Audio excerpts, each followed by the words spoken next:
Excellent, thank you. Right, well, good morning, everybody, and welcome to this meeting of the Complaints and Conduct Committee. I think this is our last one in this financial year, so without any further ado, we will dive straight into the agenda.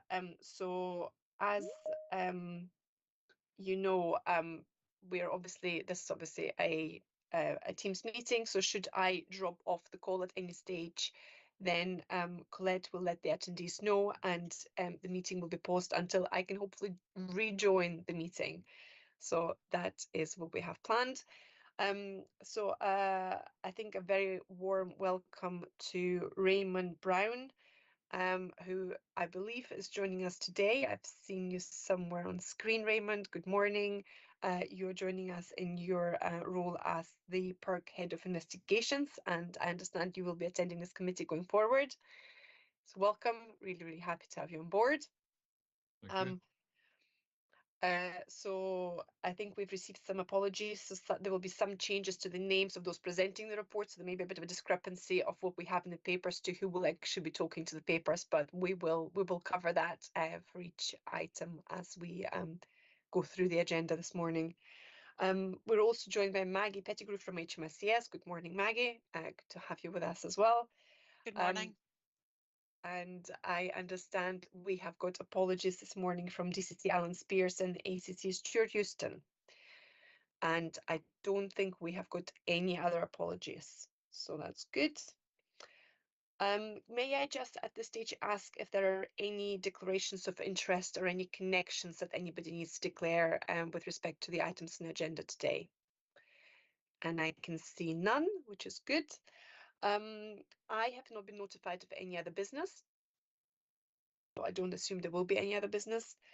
And also before we proceed, I would just like to ask you to take the decision that in accordance with section 20 of RSP standing orders that we take the agenda items 11 to 13 in private. Are members content to do that? Yeah, perfect. Thank you. Right, so that leads us straight into the minutes and actions from the previous meeting. So we've got a number to approve here. So the first one we have is from the Complaints and Conduct Committee held on the 14th of November. And that, so there is a public minute of that. So our members to content to approve that as an accurate record of the meeting. Excellent, thank you.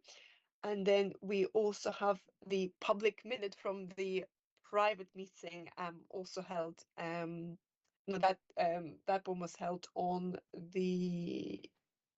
Yeah, we also have the for the 14th of November. So are we content to approve that one? That's great. And then we have another meeting. We had a private meeting that was held on the 28th of November. And again, we've got a public minute for that. So again, our members happy to approve that as well. Yeah, perfect. Excellent. Thank you for that. Right, this leads us straight into the action log and matters arising. So again, I take them as read. Don't propose to go through them in any great level of detail. We have got 7 actions that are proposed for closure. Now, I know there is one here that I just wanted to challenge, and that relates to the action 2023-1411 CCC 007, which was around the production of a high-level summary for members in relation to professional boundaries, noting timescales. Now, this report should be made available to the public in order to address the transparency and public assurance issues. I think this relates to the biannual reporting against the recommendations arising from the Professional Boundaries Review. And I think there may have been a slight conflation with the report which is being presented to us today as agenda item, which one is it? 06. So I would propose that we keep this one open. Helen, does that make sense? Yep, that's not a problem at all, Chair. I'm very happy to bring back a paper to the next committee that will outline in particular with the timescales and also probably provide some more information in terms of the domestic case review that is referenced in the paper at item 6. But again, we can provide more detail at the next one. So I think it will give us an opportunity to maybe focus in on some of the work that's happening and provide that back to the committee. That sounds great. Sounds excellent. Thank you for that, Helen. And I saw Darren nodding there as well. So approval all around. Okay, that's great. So as I say, so basically we're saying that we're proposing 6 for closure and 7, I believe, remain ongoing. So are there any other questions or challenges on the proposed closure or the proposed ongoing actions? No? Excellent. Thank you very much for that, which means that we can move on to our next item. Before we do that, there have been no decisions taken since the last meeting, so I can confirm that. And that enables us to move on to agenda item number 3. That is the Police Scotland Professional Standards Annual and Quarterly Performance Report. Helen, I believe it is over to you. Thank you very much, Chair, and good morning, committee. I will provide a quick overview of the paper that has been provided. I'm delighted to be here this morning to present this to you. Just before I go into the detail, I've got a few colleagues that are new to the committee. If that's all right, I will just give them a very quick introduction. So Superintendent Emma Grimmerson, she's been she's attended committees before, but covers our support and service delivery side of PSD. We're also joined today by Superintendent Kate Stevens, who covers non-criminal investigations, so looks after non-criminal complaints against police. And we're also joined by Detective Superintendent Alan O'Brien, who has led on the historical data wash and also supports the vetting manager in terms of progression around the vetting matters that are ongoing. So he will be presenting some of the later reports in the agenda. To now move on to the report that's been provided. So firstly, the summary of prevention activity that really continues to outline our commitment to prioritising prevention across the organisation.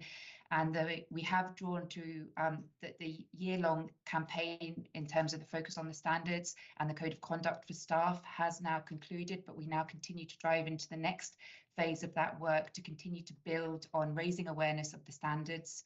There has just been a video launched that DCC Spears has done in terms of really a call to action for officers and staff to reflect on their behaviours, to think about the year-long campaign, and to continue to challenge and report improper conduct. So that's a video that's gone out just recently in terms of that. In terms of our prevention activity, we continue to kind of liaise closely with PERC as well, just to make sure any learning and opportunities and efficiencies are taken forward. And we had a very successful liaison event in January, which was well attended by PERC and Police Scotland colleagues. So moving into the report, the dashboards have been provided there to really give a holistic view of the demand and the sort of significant volume across the PSD areas. So that's covered on page 2 and on page 3. We have included, to make sure that that's clear, the sexual misconduct elements that have been drawn out through either the gateway referrals, the ACU referrals, and also the specialist investigations in the charts that have been provided in the dashboards. Moving on to the summary on page 4, this outlines the key points within the paper, including the 5,512 complaints that have been received year to date up until the end of Q3, which is a 10.7% increase on the previous year to date, which is a pattern that we've seen over all of the quarters so far this year. The other point that I will just highlight in terms of this this summary is the 49.7% that have been frontline resolved. And also take note of the 112 CHRs that have been submitted, and the fact that that is currently sitting at 58.2% reviewed that are found to be handled to a reasonable standard. We do acknowledge that this is a drop of about 15% on the previous year to date, and we have done some work with PERC to understand in terms of any issues or points in terms of that. We are confident that that number is going to come back up again by the end of Q4. Unfortunately, Q3, there were some months that was particularly low, but we are looking into this quarter that there will be improvements in terms of that. In addition, we have also done some training in October with our complaint handlers, and we just continue to work in terms of the model that we are utilising to deal with complaints now. So we are confident that that number will come back up at the end of Q4. Moving on from the executive summary in terms of the complaint received, as I've already mentioned, the 5,512 received year to date. This is above the upper confidence limits at this point in terms of the previous year to date and the last 5-year average in terms of that. But as we will look at later in the report, we have seen a slight drop off in Q3 compared to some of the demand and the volume in the earlier quarters of this year. The paper also outlines in terms of the different geographical areas, the North, West and East command areas. And just to give the committee the reassurance, we continue to work with each of the divisions and each of the areas, really highlighting patterns, trends that are coming through in terms of complaint matters, so that local policing divisions have that awareness and understanding of the trends and then can put into place prevention activity around that. Of note as well, I would just highlight that the frontline resolution by our NCARU team, which is our National Complaints Assessment and Resolution Unit, their frontline resolutions has risen from 36.6% previous year to date to 46.3% year to date. We really have prioritised the resources within that sort of first point of contact in terms of complaint within the NCARU unit. And I think that that's a positive reflection in terms of those opportunities of matters that we're being able to bring to a swift resolution through that FLR process, and that significant increase in terms of that. Moving on to page 6, or to page 7, and the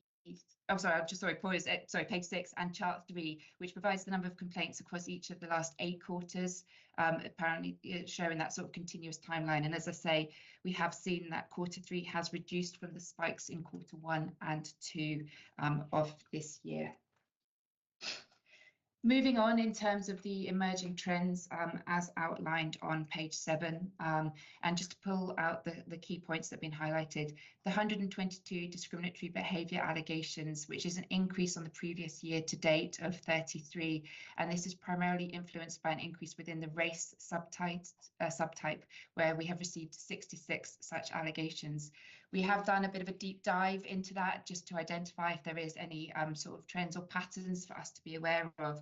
But one of the challenges around this is that it's not information that has to be provided by an individual when they're submitting a complaint. So it's information that we extract from the sort of the detail within the complaint.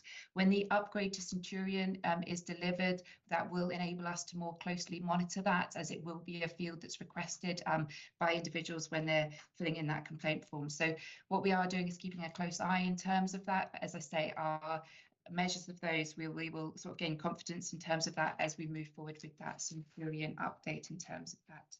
Moving on to the other emerging trends, the assault allegations, which remain significantly above the 5-year average, with 397 allegations received year to date. As previously kind of mentioned, obviously we do have the independent scrutiny in place around the Article 3 referrals submitted into PERC for assessment that gives that scrutiny and enhanced transparency and independence in terms of those investigations. We have also done the deeper dive into Greater Glasgow Division, just given that this shows the highest volume increase. But it would be expected due to the size of the division, clearly our largest division within Greater Glasgow.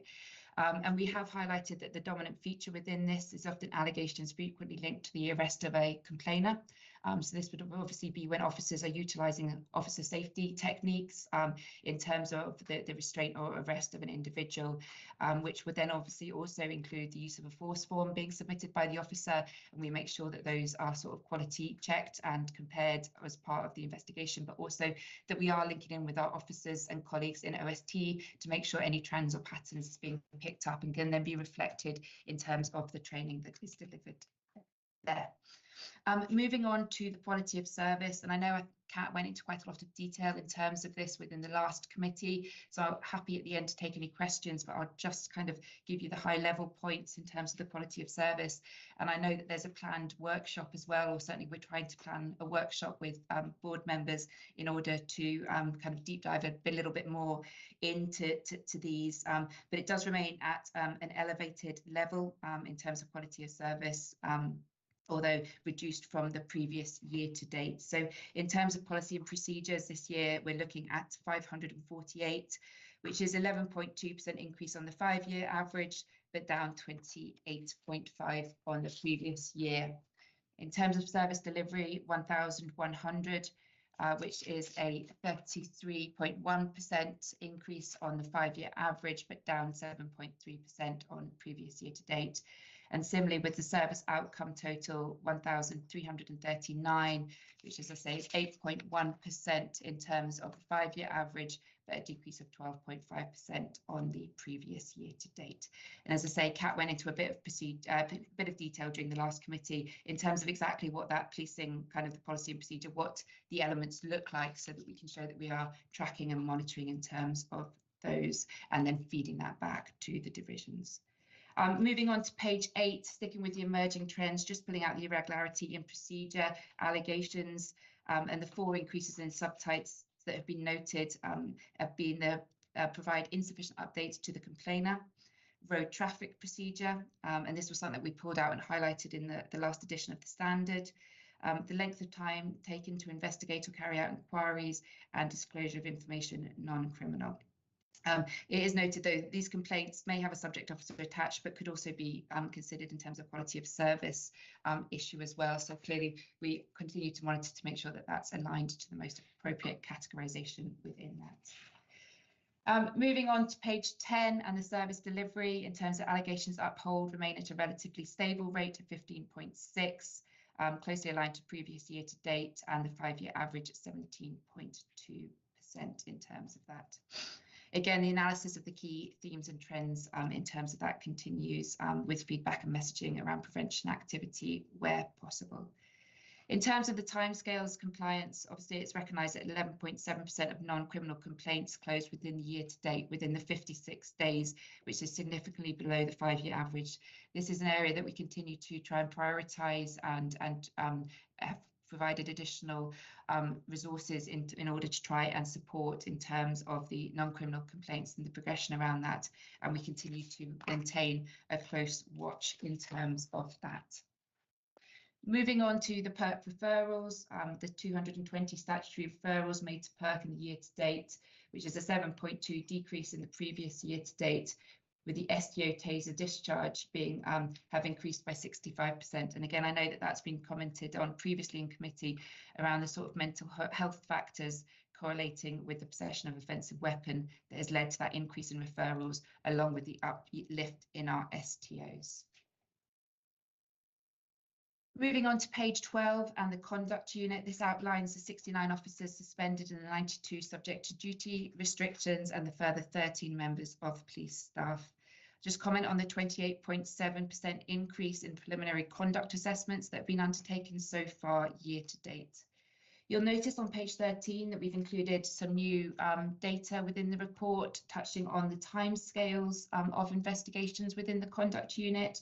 And just to give you an update, those that are predated, having been received into the conduct unit by before the 1st of the 4th, 2023, while it's showing as 7, that's now reduced down to 4, just due to matters that have been closed off since the report was generated. And of those 4 are all moving towards proceedings, with 2 of them with dates within the near future. So those measures provided to show you the sort of time frame in terms of the conduct elements. And then finally, the organisational learning, which we're keen to share within the report for the awareness of committee, where we're picking up and progressing organisational learning. The final 2 appendix links to our prevention work across the standard and the gross misconduct outcomes. So I'll pause there and welcome any questions. Thank you, Chair. Thank you very much, Helen, and welcome Emma, Kate and Alan as well. It's good to have you on the call as well. Thank you for the update, Helen. I mean, dare I say, I think the report I know continues to evolve, and absolutely welcome the additional level of detail information that's been included.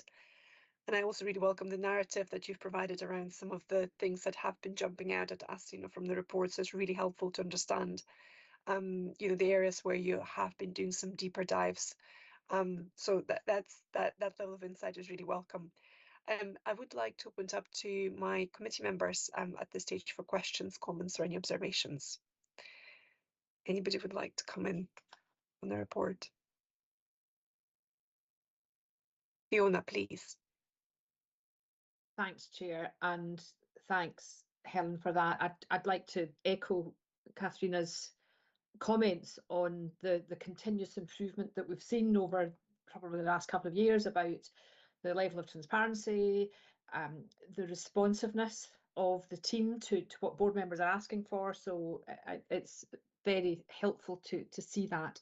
I've got 2 or 3 pieces. The 2% referral for case handling review, I don't know whether it's just an assumption on us assuming, or you assuming, that the other complainants are satisfied. What do you do to test and check that people are satisfied with the complaint handling, particularly when you've only got 15% of complaints are upheld, which I think is quite a low number? Yes. Thank you very much. Yep, thank you for your question. I guess, and Kate, I might well bring yourself in if that's all right, Kate, in just a minute. We do clearly articulate on our final response letter that goes back in relation to complaints about the kind of referral into PERC for that complaint handling review if the individual is unsatisfied. So that is clearly signposted in terms of the complaint letters that are returned. But Kate, I'll bring you in if there's anything further that you can add to that, please. No, I mean, I think I would agree, and it's a valid observation in respect of, obviously the small number that do decide to go to PERC in relation to their dissatisfaction with the outcome on that. And I guess, I think we have highlighted that, we do assume, therefore, that the remainder are satisfied with the outcome, and without us having a mechanism by which we can kind of check that and test that, then I guess there will be unknowns in relation to that. I don't know, Emma, if you've got anything you want to add from a service delivery perspective in relation to that.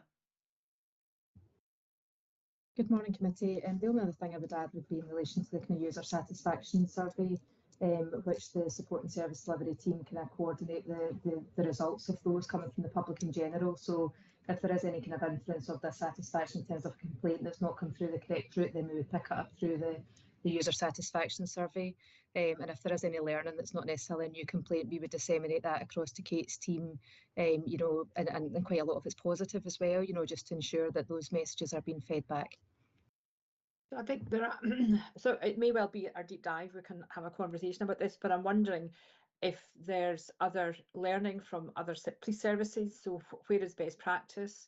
How do we do that, particularly if you've got a complaint from someone who's been arrested? Then there is a balance of power that perhaps means that people are thoughtful about, they still feel they've not been treated well, but they're going to just leave it because they don't want to cause any more trouble. So I'd be interested to find out a bit more about that, and particularly from other police services across the UK, because I recognise the distinctive nature. This is not going out for dinner and not liking the Brussels sprouts. This is much more complex than that. I've got a couple of other things, but I don't know if Paul or Emma were wanting to come in on the same theme. No. Emma, did you want to come in on this? It was just a kind of an additional point. Sorry, we're just sorting out the feedback in the room here. Just an additional point in terms of a third sector engagement. So in terms of any kind of complaints of a kind of domestic or sexual nature, then obviously we've got that work ongoing with third sector organisations to support people to make a complaint, which will obviously extend throughout the process of the investigation, and then to help them to manage any dissatisfaction where there is that perceived balance of power and feeling that they perhaps just have to accept the outcome that's there. So it was just to add that bit in for the more serious ones. Okay, thanks, Emma. On page 6, and this is probably me not understanding, there's something about the number of complaints are range between 32 to 53 per 100 members of staff. And could you explain the arithmetic to me then? Because that doesn't seem right. Is that about complaints handling staff, or is that I assumed that was about the 23,000 staff within Police Scotland? Yes, so the breakdown there then relates to the kind of the territorial divisions. So it's that's why the sort of the range is there. So we'll certainly can look to see whether there's any more detail that we can provide around that in terms of sort of for the future reports, in terms of the clarity around that. But that's very much in terms of the overall sort of number that the complaints equate, like how that's then worked out per territorial division, and the range that's provided there. Darren, do you want to come in on this point specifically? Yeah, it was just to confirm, and it was following a committee request some time ago. It was really just to kind of control for population size. So you heard Helen talk earlier on about G division being the largest division, and it was to avoid kind of, you know, simply looking at the count and instead controlling for the size of the workforce to identify any disproportionality. Okay, that's grand. And then my last, so I've got a comment and then a question. So my comment was about the officer safety training and where there has been a complaint and feedback goes into that team. And my comment is it's really helpful to hear that, but also at People Committee, we've had reports from Health and Safety where improvements in safety has been made by the training team because of that feedback. So it's very encouraging to see that feedback coming through across the committees, but also ultimately for both the welfare of the workforce and the members of the public. Page 14, it looks to me as though there was some element of discretion around wearing body-worn video. I wondered if you could say a bit more about that. I see the learning point. It should always be on if it's available. I'm interested to know why it perhaps wouldn't have been on. And that's me, thank you. Thank you. I will just provide a comment and then I'll hand over to Emma just in terms of the OST side of things. So thank you. That's positive to hear that reflection. And another thing that we're really trying within the OST is to build in awareness around the standards of professional behaviour as well within the OST training, so that we can continue that message and in sort of enhancing people's awareness in terms of that. And Emma, can I bring you in on the body worn one, please? Yes, thanks. So apologies.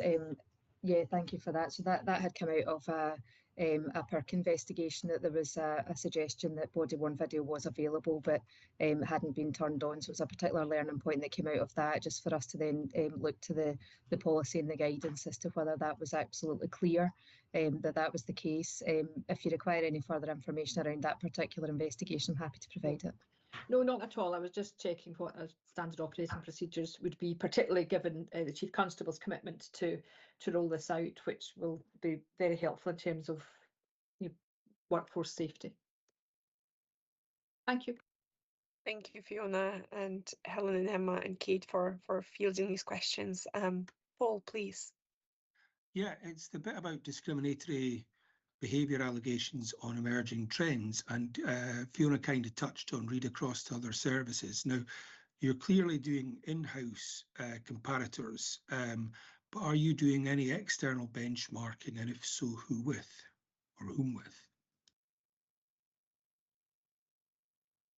Thank you very much for the question, and I think it does raise a really good point in terms of making sure that we are reflecting across that. We do link in more widely across England and Wales through a number of different forums to understand sort of patterns and trends, and obviously as we work towards as well our Centurion update, that's going to be a particular thing where we become more in line with where Centurion kind of is elsewhere within the UK. So it's certainly something that we continue to maximise opportunities for in terms of the sort of patterns, experiences elsewhere. And a really good point in terms of seeking all opportunities that we can around that. So that's certainly one that we'll take away. I don't know, Emma, whether you've got anything that's specific to that one that we have worked on. Yeah, I think just in terms of the Centurion upgrade that the Chief Superintendent mentioned, so and perhaps touch on this throughout the meeting. So there's been a lot of work done in terms of what that looks like in England and Wales, and what they capture and how they monitor any kind of themes and trends that come through that. So whilst we may not be able to mirror exactly what is done in England and Wales due to different legislation and various things, then we're certainly looking to pick the best of what we have and then to adapt that to what the legislation is in Scotland and what we would look to capture on the upgrade that's there. So yes, there is the benchmarking that goes on through various different fora, as the Chief Super has said. And at what stage will we get to see any of that as a committee? I'm sorry, Paul, I missed the start of that one. At what stage will we get to see any of that? Because we're seeing these stats there, but we're not seeing how they compare to other services across the UK. I mean, potentially equivalent services with equivalent demographics. There might be different demographics for different markers, or different comparator services for different markers. Yeah. I'm really sorry, Paul. I think it's IT issues on our side. I can see you're speaking. The only thing I picked up there was different comparators for markers. I'm saying, at what point will the Complaints and Conduct Committee get to see how the level of allegations regarding discrimination or other markers compare to other police services in other parts of the UK? Okay, so in terms of the initial kind of diversity information that we'll be able to capture through version 4.3, we'll be looking at sex, disability and ethnicity for this kind of forthcoming upgrade. Thereafter, the version 7 will look at categories more aligned to what we capture in the Scottish Census. So obviously once those upgrades are put in place, it'll take a period of time for that data to then be captured, to then have a sufficient period to be able to compare that even within Scotland as to what those patterns might look like. And in terms of mirroring what has been captured elsewhere should allow us then to look at wider and how we compare it in terms of other forces across the wider UK. So I guess some of it's dependent on the timescales of those upgrades, and thereafter that kind of do we do quarterly comparisons initially and thereafter build to the year to date up to the 5-year average in time. But we can certainly keep you posted in terms of when those upgrades are delivered and then work with the committee to see what information you would like to see through that. Okay, thank you. Thank you for that, Paul and Emma. Thank you. So, absolutely. We've been talking about the Centurion upgrades, and I know that effort has been expanded on trying to make this work. So, we're no doubt that you do have a focus on this. Do you have any indicative timescales for the upgrades? Yes, so certainly the planned upgrade is for before the end of March we are looking at now. So we are, in order to move to version 4, there was then a further version over the next year, but there is a lot of testing and work that needs to go in the background before we can be confident to adopt the newer system. But certainly we hope within the next month, so that then we can align to the reporting the next sort of financial year moving forward in terms of that. Excellent. Okay, that's great. So fingers crossed that by the time we meet next time as a committee, you've got the version 4 up and running. You're starting to gather that data to enable that trend analysis to sort of build up over time. So that's good. Fabulous. Thank you for that. Are there any other questions on this? So whilst members are maybe still thinking about this now, I have got a few as well now. We have explored some of the, colleagues have raised some of the questions I had. Obviously, one obvious one that we have been talking about is the timelines for the investigation of complaints, and it's very helpful to have that breakdown there now. To see how many of the non-criminal complaints are being resolved within the 56 days sort of time frame. And Helen, I know you touched on this as well, that at the moment it is a relatively small percentage, and you have mentioned that you're putting resources towards that. It is still, though, I mean, it is still a very, very kind of small, small proportion. Could you just provide us with a little bit more narrative, maybe, because again, I'm quite conscious that you've said that these are the non-criminal complaints. So again, from a public interest perspective, could you talk us what happens with the criminal complaints? What are the timelines around that? I appreciate we don't have the numbers here, but I think it would be good to kind of focus on that maybe a little bit more. Is that possible? Yes, well, I guess I'll give you the kind of reassurance, obviously, around the criminal complaint side of things, that, you know, at that first assessment point, all of the criminal ones are extracted and sent across to our criminal investigations team. So they are, you know, as soon as they're identified, sent across to the team for them to progress. So, you know, to give you that reassurance in terms of it, I'm afraid I don't have the exact timescales in relation to that, because it's that immediate assessment in terms of the criminality side. And clearly then when there's the Article 3, that reference across to PERC in terms of the referrals, and certainly no identified in terms of time delay in terms of that from that report coming into PSD. So it's not something that I have immediately to hand, but I'll give you that reassurance that they are immediately assessed and actioned and identified. And certainly in terms of actual, you know, that there is no backlog or anything in terms of the criminal investigation side of things. That's really helpful. You know, I suppose, as I say, somebody looking at this cold would naturally be wondering, okay, this is non-criminal ones, but what happens with the criminal ones? So that assurance is really, really helpful. And again, looking at the more kind of the detailed breakdown around the timelines, scrolling through towards that graph, there we go. So there are still about 14% that take over a year effectively to investigate. Do you have any kind of sense as to why there is, you know, a fairly kind of big kind of tail end that takes us past the 12 months? I will ask my colleague Kate Stevens to come in on this, other than to kind of give the kind of overview that obviously the number of times the complexities in terms of that, and obviously our focus on making sure that, you know, that full investigation is carried out around it. But Kate, I'll ask you to come in if you've got any further context on that, please. Yeah, so as Helen had introduced myself, I'm Kate Stephen. I've got responsibility for the non-criminal complaints across the country. So that's the volume stuff, as you'll understand. Somewhere in the region of about 6,500 complaints are made against officers. That the vast majority of those relate to non-criminal allegations.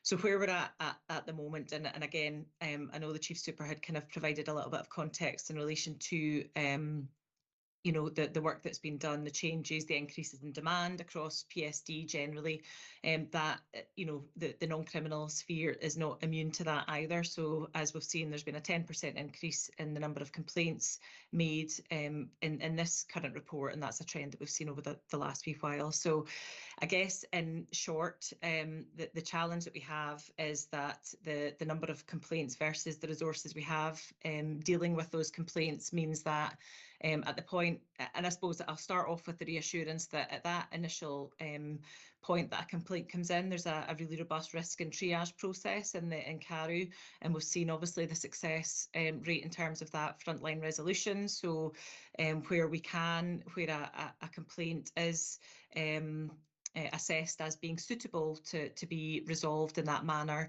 we're achieving that kind of just under 50% in relation to that.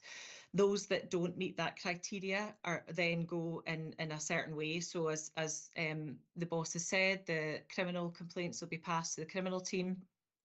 The non-criminal complaints will go to one of two places. So they'll then, depending on, again, the level and nature of the complaint from a non-criminal perspective, it may be suitable to be passed to a team that deal with proportionate inquiries in relation to that complaint.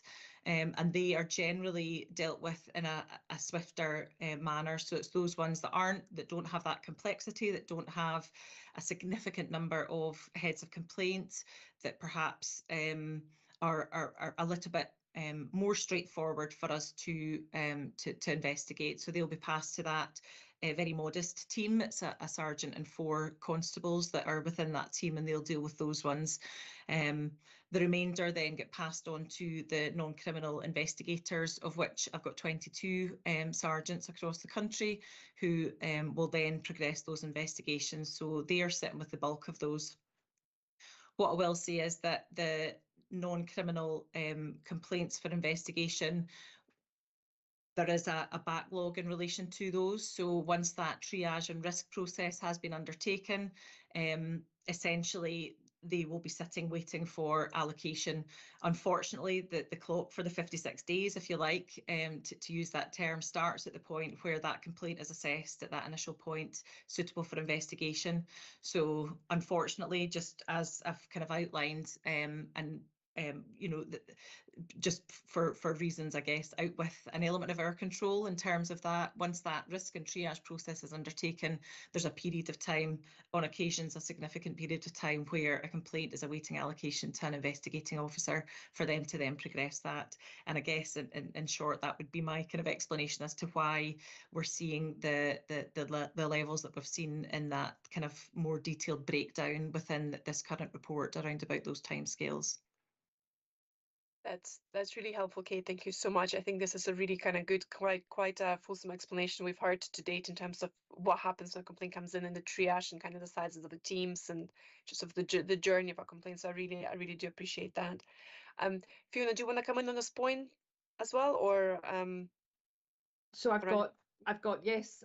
If I Please. come in at this point and then come back to something else.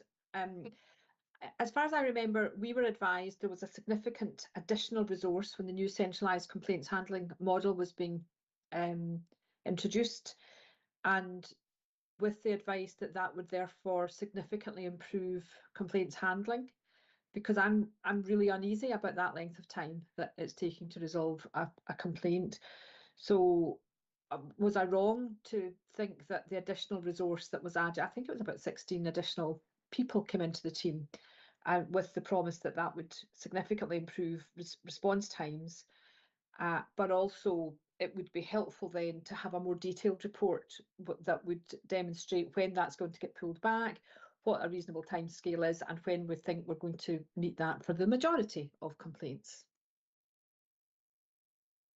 Thank you for that. And if I can, I will provide a quick comment and then pass over to Kate. So I guess, first off, what we have seen this year is a real sharp increase in terms of volume. And then I'll let Kate talk back, to kind of go back in terms of that resource and when those changes were made. So that real, over the 3 quarters so far, really quite a significant increase above the upper confidence limits in terms of that volume. So, you know, that there's been an awful lot there in terms of the demand that's come through. What I would like to offer, if the committee would be interested, is that we could bring a more detailed paper to the next committee in relation to the breakdown. There's a number of different ways maybe we could discuss about the best way for us to approach that, or whether there was some sort of dip sampling in terms of that, or we could extract out those that are some of the longer cases that we have been dealing with to show you some of the complexities involved in terms of that, if that is something that the committee would like us to do for the next meeting. Kate, I don't know if you've got, thank you. Kate, whether you've got anything further in terms of that resource position. Can I just get clarity, sorry, Fiona, just in terms of the additional 16, can you just repeat your kind of question in terms of your understanding of that additional resource? Sorry. So my understanding was there would be a new centralised complaints model put in place with significant additional resourcing, and as a consequence of that, complaints handling would improve, particularly. So there would be an improvement on 2 fronts. First of all, consistency, because it was being carried out by one centralised team, and secondly, in terms of timescale taken, because there was a significant increase in resource. Okay, so is this 16 from the last meeting? Is that what the update? No, apologies, Kate. Sorry. It was probably, I don't know, maybe 6 meetings ago. Okay, so certainly from my perspective, in terms of the additionality that the Chief Super referenced in her introduction, so from a non-criminal perspective, I've got 22 sergeants and 4 inspectors that look after all of the non-criminal complaints. I've kind of recognised fairly early on that there was going to be a requirement, you know, for, well, essentially that's not sufficient given the context that I provided in terms of the kind of backlog, if you like. So I think, are you referring to the national model from 2021 when all complaints were brought into PSD, all non-criminal complaints, which used to sit out with divisions, were brought into PSD? Yeah, okay. So the uplift at that time was in the region of 25, I think, at that stage. And that's essentially what I have in my non-criminal team, including the inspectors and the sergeants. I think what we're recognising and seeing now is that it's not been sufficient, and it's not sufficient in order to deal with the demand in terms of the resource. So in order to try and alleviate some of that pressure at the tail end of last year, I sought some support from local policing divisions and internally within PSD and across the professionalism and assurance portfolio within Police Scotland to try and alleviate some of that pressure and essentially kind of provide that service, which I completely agree with yourself, Fiona. None of us are satisfied with it in terms of that, maintaining public trust and confidence and being able to address a member of the public's complaints in a suitable timescale. So on that basis, I've managed to secure a modest number of resource from local policing divisions to support with taking on some of the investigations for these complaints. That number is currently sitting at about 8. That's on top of obviously the full-time resources that I have dealing with non-criminal complaints. I guess what I would say is I'm still seeing an increase, albeit it's perhaps slowed down slightly. The increase is continuing in terms of the number of complaints that are coming in that then just kind of that back up. So we've also got additional support across the professional standards from other areas, so from Emma's team and from other teams within professional standards, so that when they have an element of capacity, which is rare, they can then also kind of pick up some of those investigations. So there's a number of kind of elements that we're working through to try and obtain that support to try and reduce that those numbers. But essentially, on your first point in relation to the uplift that was taken into PSD, I think we're beyond, things have moved on as well in terms of the wider demand on the department as a whole, not just obviously the non-criminal complaints perspective. But I guess that's set against a context of policing generally in Scotland and the resourcing challenges that organisationally we're all facing. So PSD are not immune to that, and if it's a challenge. It's a challenge. I don't know if that answers your question. I think it gives me an answer to the question, Kate. I would very much look forward to Helen's offer of a more detailed report coming to the next committee meeting, in particular to demonstrate what you're doing about benchmarking with other forces in terms of complaints handling time and resource. But I'd also be interested in what improvement action you've taken to look at the methodology, to try and improve the timescale and what improvements you've made in the complaints handling. So, but I would look forward to that, and perhaps some in our deep dive as well. Thank you, Chair. Thank you, Fiona. Helen, you'd like to come in?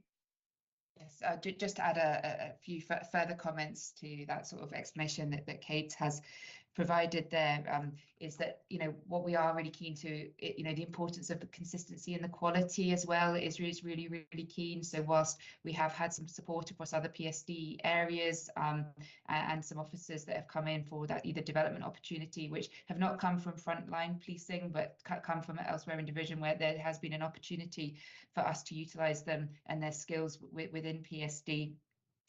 We are really keen that consistency and the quality maintains. So Kate's team do an awful lot of work in terms of making sure that the standard remains, and that consistency and that checking is done through that sort of PSD oversight involvement and lead in terms of all of the complaint matters. But kind of as commented there, we'll certainly bring that paper back in order to be able to just provide a little bit more detail to the committee around that at the next committee. Thank you.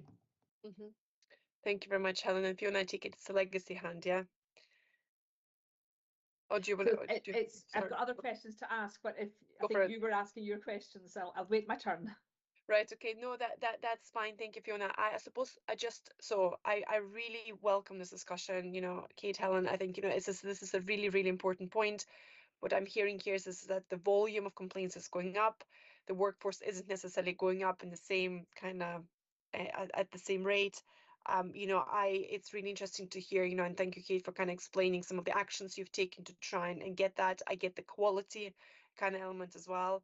So it's a challenge, and yeah, just to sum up, you know, what Fiona's just mentioned as well, would really welcome a paper that just kind of maybe looks a little bit more holistically at what is happening in terms of the demand versus the workforce. And you know, because you know, as Fiona also said, like we are all mindful of the fact that in a world where the resources are ever tighter, it might just come down to a prioritization decision for the organization in terms of, do you focus the resources on complaints handling, do you focus the resources on frontline policing? I mean, you know, I don't want to kind of pitch it because both are incredibly important, but ultimately, you know, we would quite like to see some of the thinking that you're doing behind the scenes, in terms of what you think is proportionate, and what you know, what are your aspirations, what's the art of the possible, and just some of those prioritization decisions, so that we've got a better chance of actually questioning them and you know, scrutinizing them in this public forum. But I really welcome the kind of, to say, the just the showing us a little bit more of the workings out of how you run this. So that's really good. And just so before Fiona, I'll let you come in as well, just kind of to close off, at least from my perspective, the timeliness, you know, the timescales element, because I know that, you know, the reason I wanted to explore this because we had 2 of the Angelini recommendations that were kind of still outstanding, and I know Darren will keep me straight on this. But I think what we're seeing now is really, so we're very close to, I think, submitting the, you know, the evidence for the discharge of the outstanding recommendations. So what I would propose to do, you know, and with this data on the non-criminal complaints now being reported publicly, that's a massive tick for us. So what I would like to propose is that for complaints in the future public reports, that you provide maybe a high-level explanation for the closed complaints cases that took longer than 56 days. So we're not looking at, obviously, an individual split, but even a high-level explanation around some of the reasons, a little bit like what we've just been discussing. And then in private, I think what would be helpful for us is to see information on any ongoing complaint cases that are taking longer than 12 months to complete, with some degree of explanation for the delay. So again, you know, appreciate we can't obviously be discussing individual cases in public. Hence, that's why I'm saying, you know, there may need to be a bit of a split between what information we as a committee receive in the public session versus the private session. But I think if we have this high level explanation for, you know, why is it taking so long, that would be helpful in the public session. And then in the private session, maybe, you know, what you suggested, Helen, as well, maybe a bit more of a deep dive on some of the ongoing longer cases that are taking, you know, over 12 months. So that would be a massive take. And for conduct reports, again, we kind of need to think about the balance of what we can discuss in public versus private, again, because we can't discuss individual cases, you know, naturally in a public session. It would be really helpful to again understand sort of that analysis of suspension restriction cases, restricted cases that cover misconduct cases, and also more generally maybe introduce some more comprehensive reporting on outcomes, including appeals as well. And I think those 2 elements together would enable us to submit basically the evidence for the discharge of the Angelini recommendations. So I think we are literally within the analogy is failing me now, but we're very close, I think, to you know, having that the appropriate levels of reporting on complaints and conduct to enable us to say we have, you know, we have reached that standard. You know, no, but appreciating that some of this you know, some of the things that we're trying to report on will make more sense when we look at this on an annual basis rather than on a quarterly basis as well. So so, you know, mindful of that. I hope that makes sense, and I know that there's been a lot of work that's been happening behind the scenes, Helen, between your team and Darren. So again, massive thanks from me on that close collaboration. And I think if we can just get a commitment to getting those 2, you know, those final elements into the reporting, we're close. Does that make sense? That certainly makes sense from my perspective, and very happy to continue that work. And certainly we will, you know, it will be a good opportunity at the next committee when we are reflecting back on the full year, and then also to see how we adapt that moving forward to make sure we can capture that moving into the next financial year. Fabulous, thank you. And Fiona, you've been very patient with your other question, please. No, I've had my turn, but so it's just reflecting on some of the discussions that we've had. In the public action log 20 230106 CCC 005. It says Centurion will be installed by the 29th of February. And if I'm correct, I think Helen had said that had moved now to be hoping for the end of March. Given it's going to be so powerful for us in terms of having information about protected characteristics, I would be disappointed if we thought it might drift. Emma is going to come in and provide a little bit more detail, Chair, if that's all right. Sorry to come in there. Unfortunately, there was out with our hands a delay for that 29th of February movement, but we have now corrected a number of the challenges that were identified during the testing for that. So I'll pass you over to Emma because I think she's just got that information to hand. Thanks, Emma.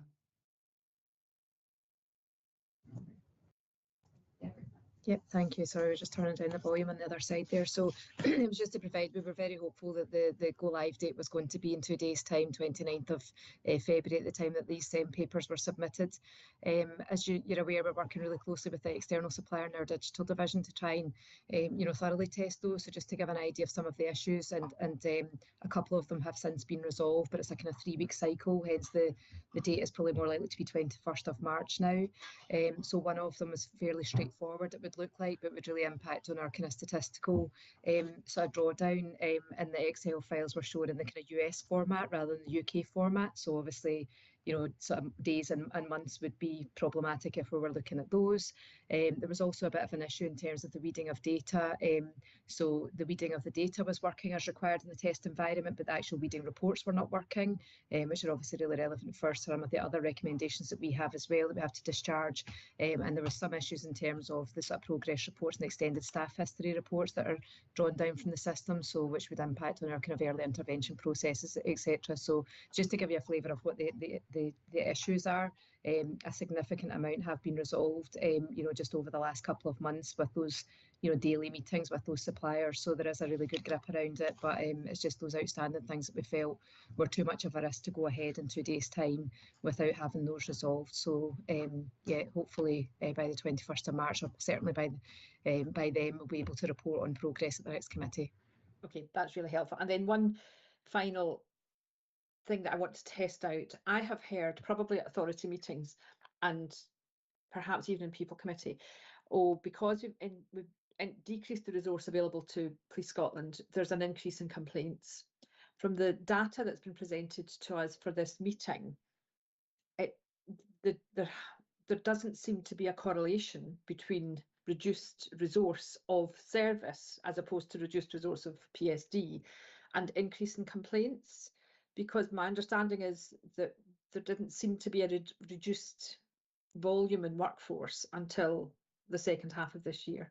Am I correct in making that assumption?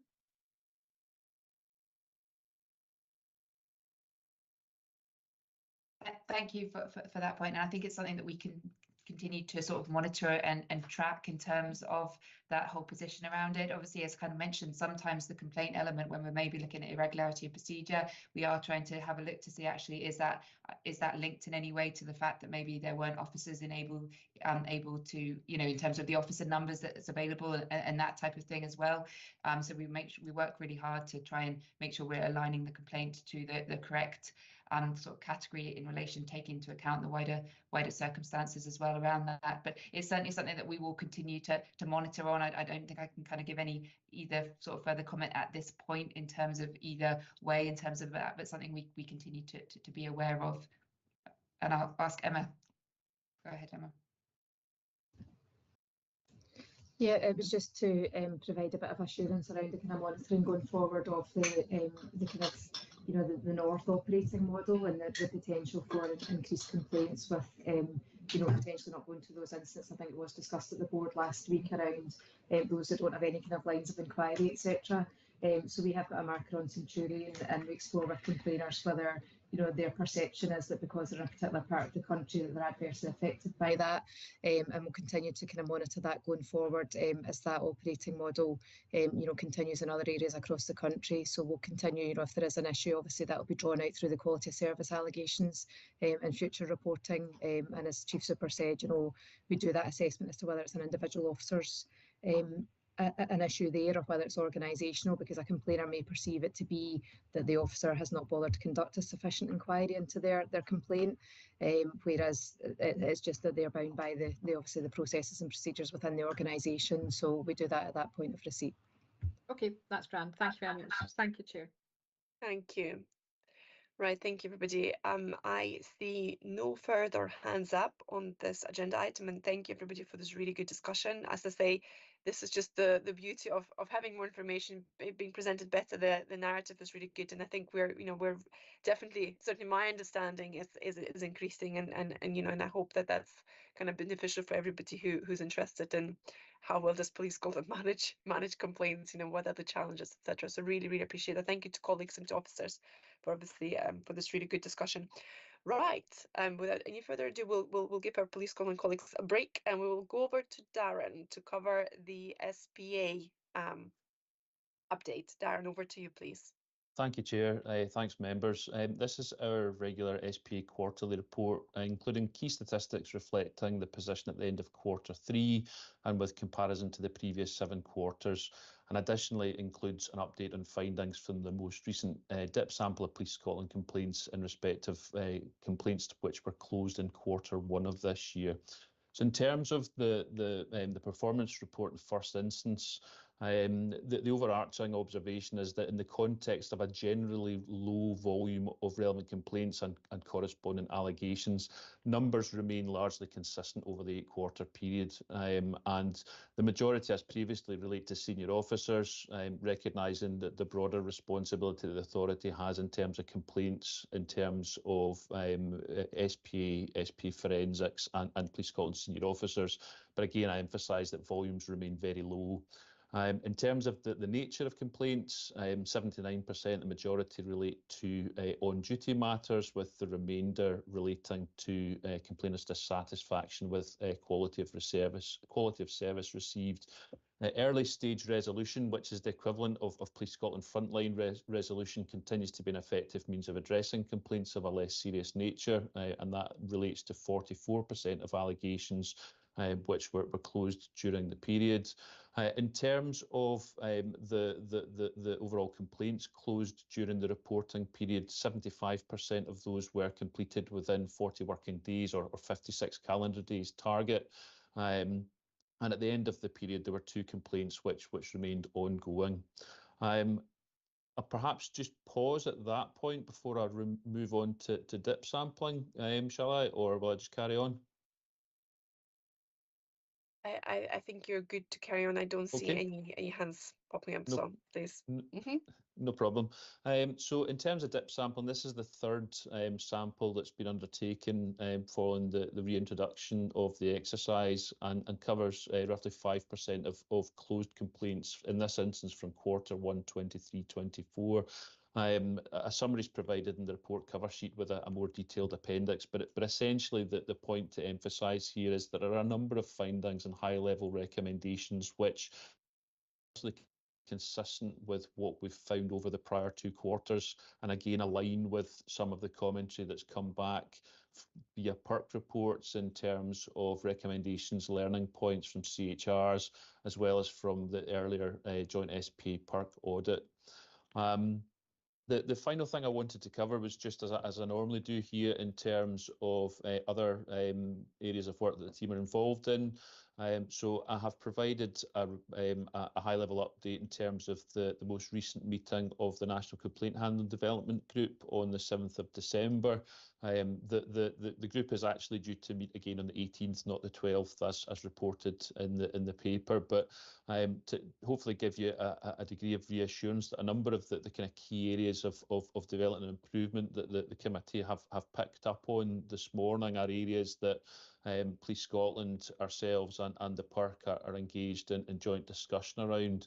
And indeed, I think as referenced in the report, it talks about how we're looking to engage with other relevant oversight bodies, both within policing and non-policing bodies, in terms of what learning can be obtained. I've also provided an update on engagement with other organisations. There was a recent PERC liaison event which colleagues in the team attended, and I know is commented on specifically in both Police Scotland and PERC reports. We are additionally still involved in an international research project on police accountability, which Paul attended as well as myself. That's due to provide its final report, which seeks to develop potentially international guidance on police complaint handling standards. That's due to report its final outputs towards the summer. And then lastly, I would note that I had engagement with an Association of Police and Crime Commissioners event in England and Wales recently, which looked at scrutiny of complaints. And my intention is to provide a briefing in due course, but bit of a capacity challenge in the team just now, just due to absence. But my intention is, following on from this meeting, is to provide a briefing to members, which provides a readout of that event, which was hugely helpful in terms of particularly understanding how learning is identified, disseminated in England and Wales from complaints, looking at analysis of complaints data for insight. But also alongside that, I'll provide the outputs of my exercise on benchmarking, into just linking into the discussion that took place earlier. I've been doing some work looking at Northern Ireland in terms of the pony, and in England and Wales in terms of what public reporting exists in terms of complaints and conduct matters, to compare. That's in the first instance really around about the nature and what it is that's reported, but hopefully, and I've committed to share that with Police Scotland, but hopefully that will also then enable us to then going forward look at comparison of complaint numbers, trends, etc.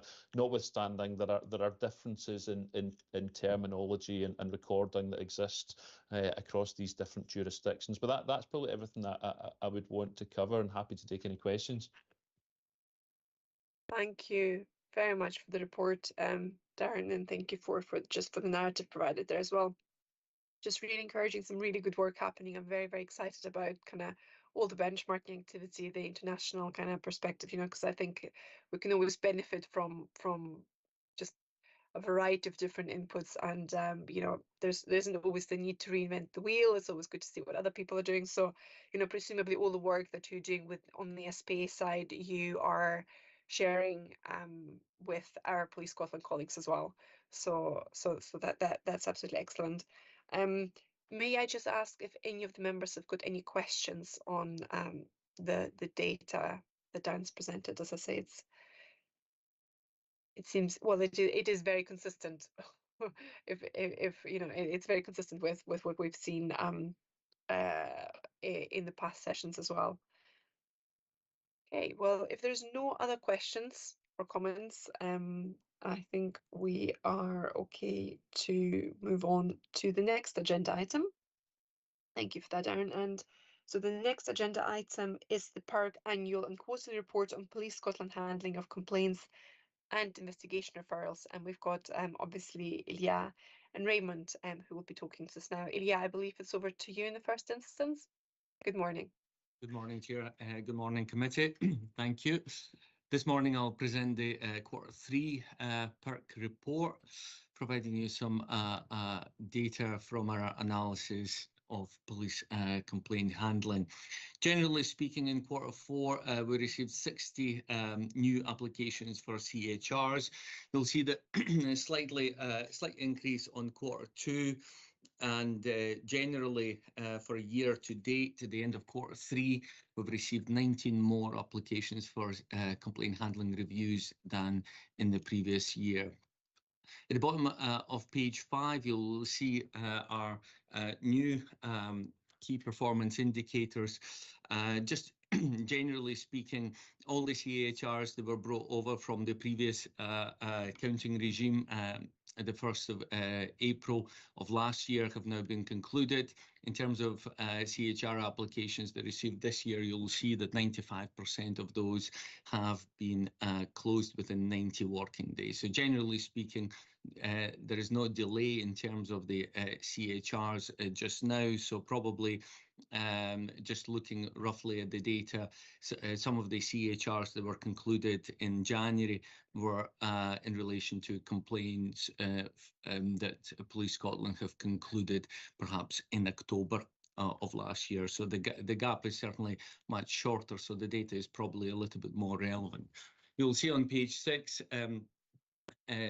we have requested a number of police files during Q3, and 89% of all requests, the information was provided within the agreed timescales. The average is 8.5 working days, but there are occasional cases that perhaps are a little bit more complex, which will require a little bit more input from various departments within the professional standards to get the files together before they can be submitted to the PERC.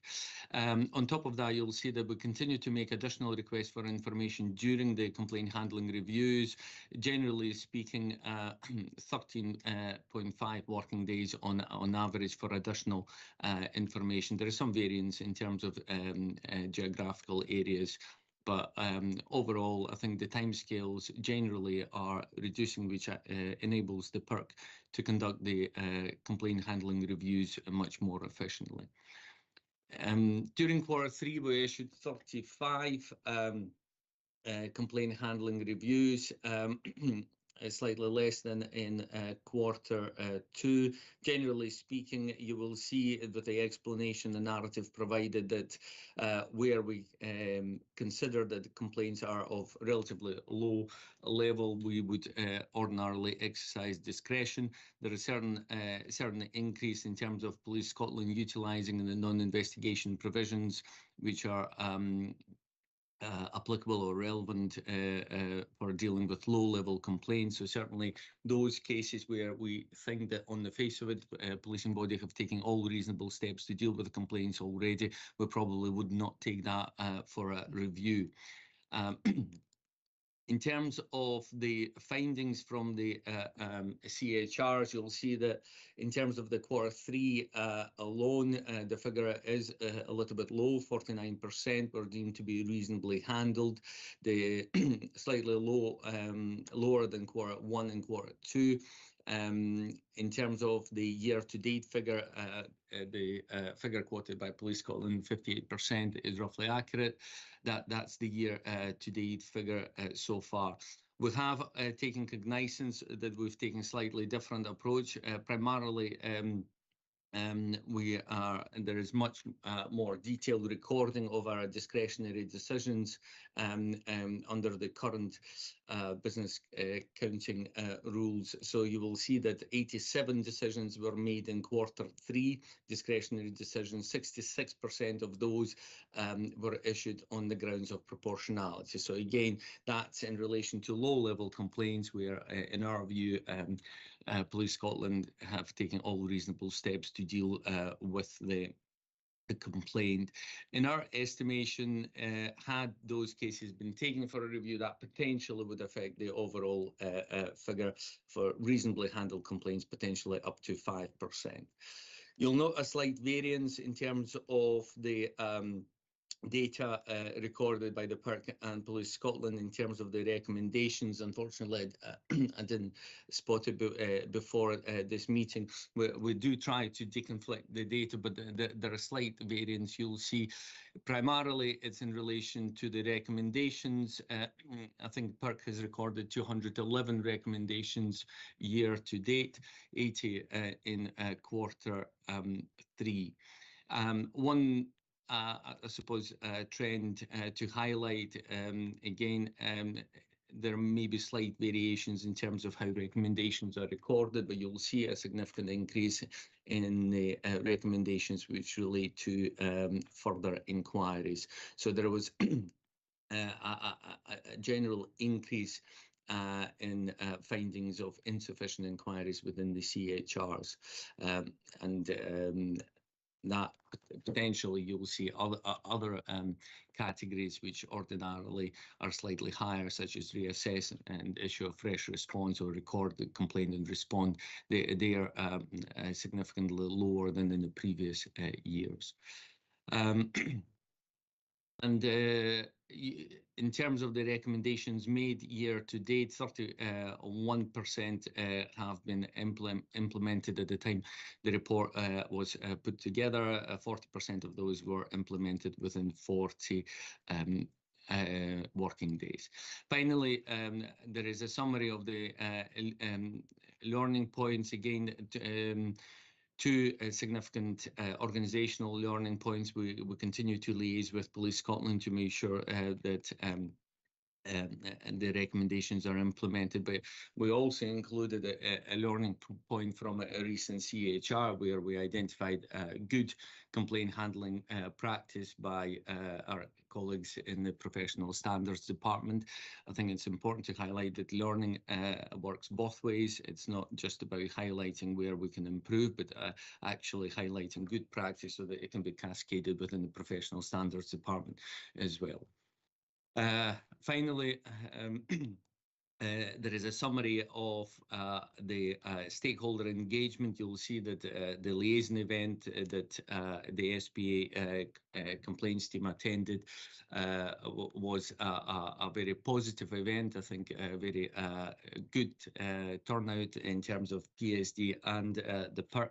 I think the overall feedback is very positive, and I think we will now crystallise certain actions that will fall on the back of that and take those forward. Apart from that, I would just echo Darren's comment in terms of National Complaint Handling Development Group, where the group is back up and running. So looking forward to getting some good work done there. And finally, the committee will see there is a brief update on the PERC audit, as we indicated previously, aiming to publish the report in April. Currently, a report is being drafted. And that's probably all from me before I pass to my colleague, Mr. Brown, to speak to the second part of the report. Thank you very much. Yeah, sorry, Raymond, before you come in, may I maybe just Sure. ask, I mean, shall we maybe see if we want to take any questions on Absolutely. on the complaint handling review side of things? Fiona, please. Yes, thank you. A couple of pieces, and apologies, Ilya, if you want to pass this on to Raymond, or two. One, it's if you could help me understand what a low-level complaint is, and if the member of the public would agree that it was a low-level complaint. And then the second piece is about your recommendations. So there's 2 or 3 there that should have been, you should have the response and you didn't have, and they looked as though it would have been helpful for you to have had a response in terms of, I'm looking at I'm not looking at it, but I'm now recalling the taser and the post-taser protocol that you didn't seem to have a response from. And we've already heard about the body-worn video, and clearly Police Scotland have picked that up.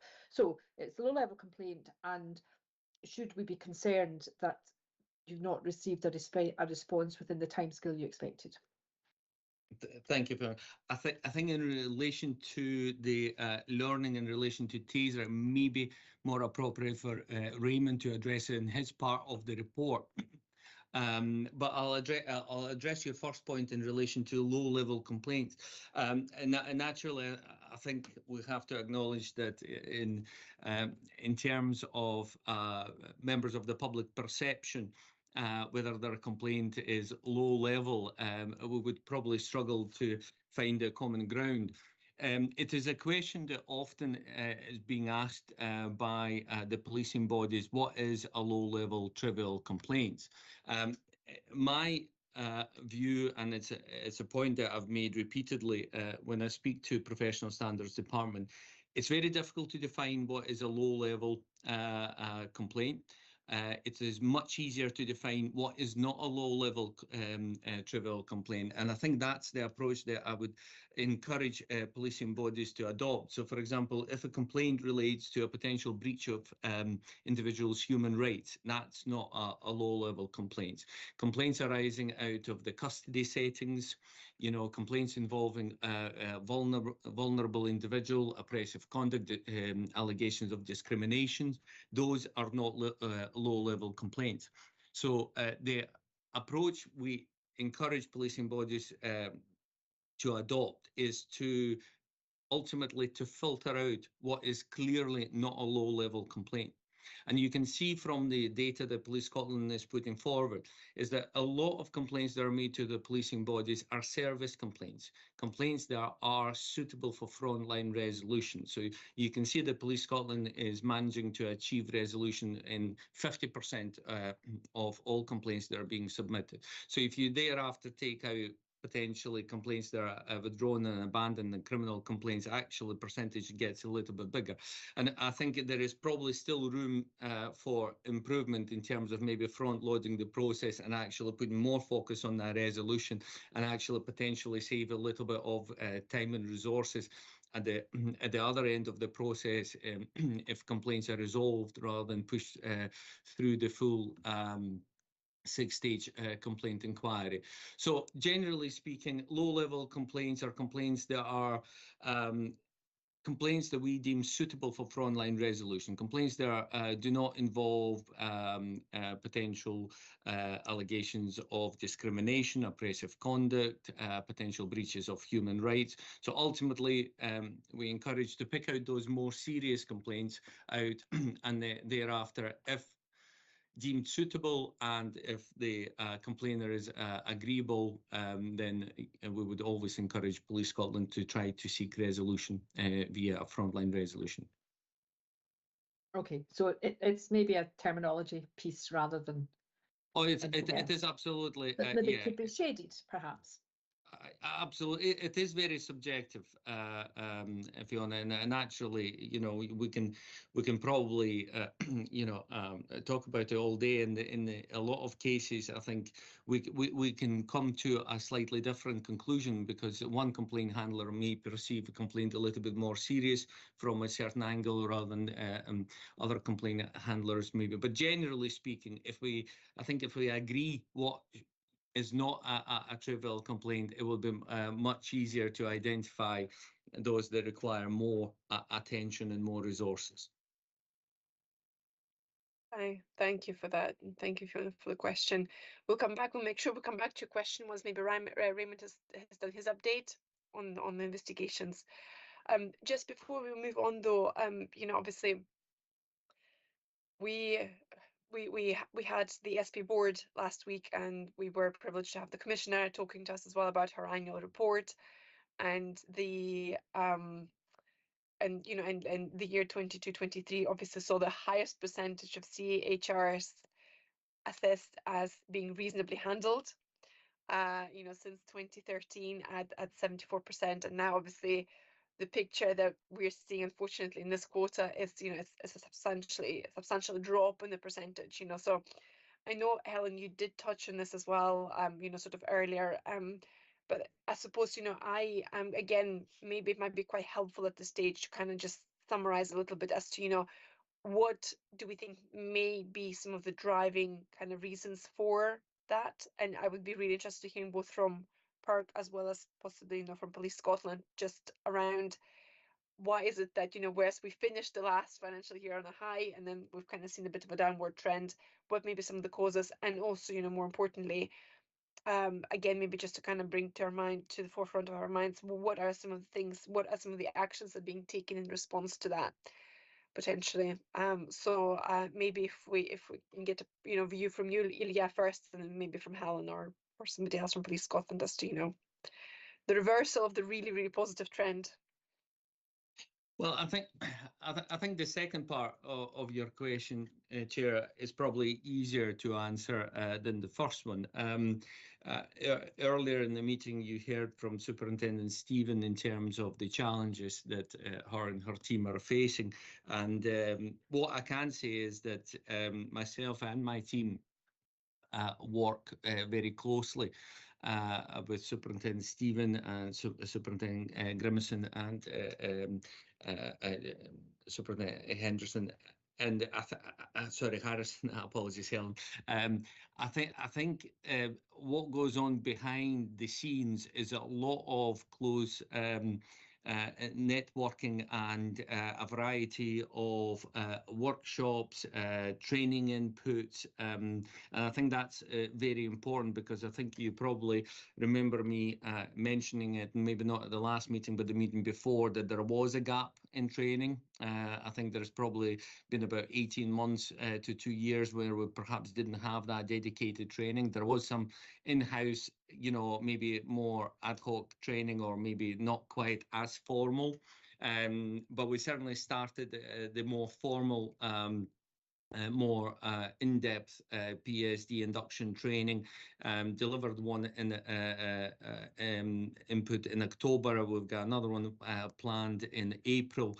So that work is ongoing. The liaison event that we spoke about in January, again, the workshops that were designed for PSD, SPA and the PERC colleagues in terms of complaint handling were picked very carefully, just looking at certain trends that we can see from the CHRs.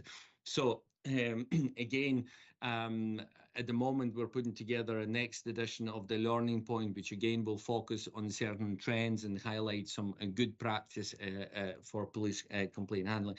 So there is a lot of work going on in the background to try to address the issues that you know, we identify. Naturally, there are certain issues that have been highlighted by our colleagues within Police Scotland that we cannot influence. You know, the resourcing is not something, you know, that I can comment upon. But what I can see is a very dedicated, very committed team within Professional Standards Department that is doing their best to try to reverse this trend and try to get it back to where it was. Because I think what we have to remember is that, you know, last year, and again, you know, I'm saying that because this is where I want to be.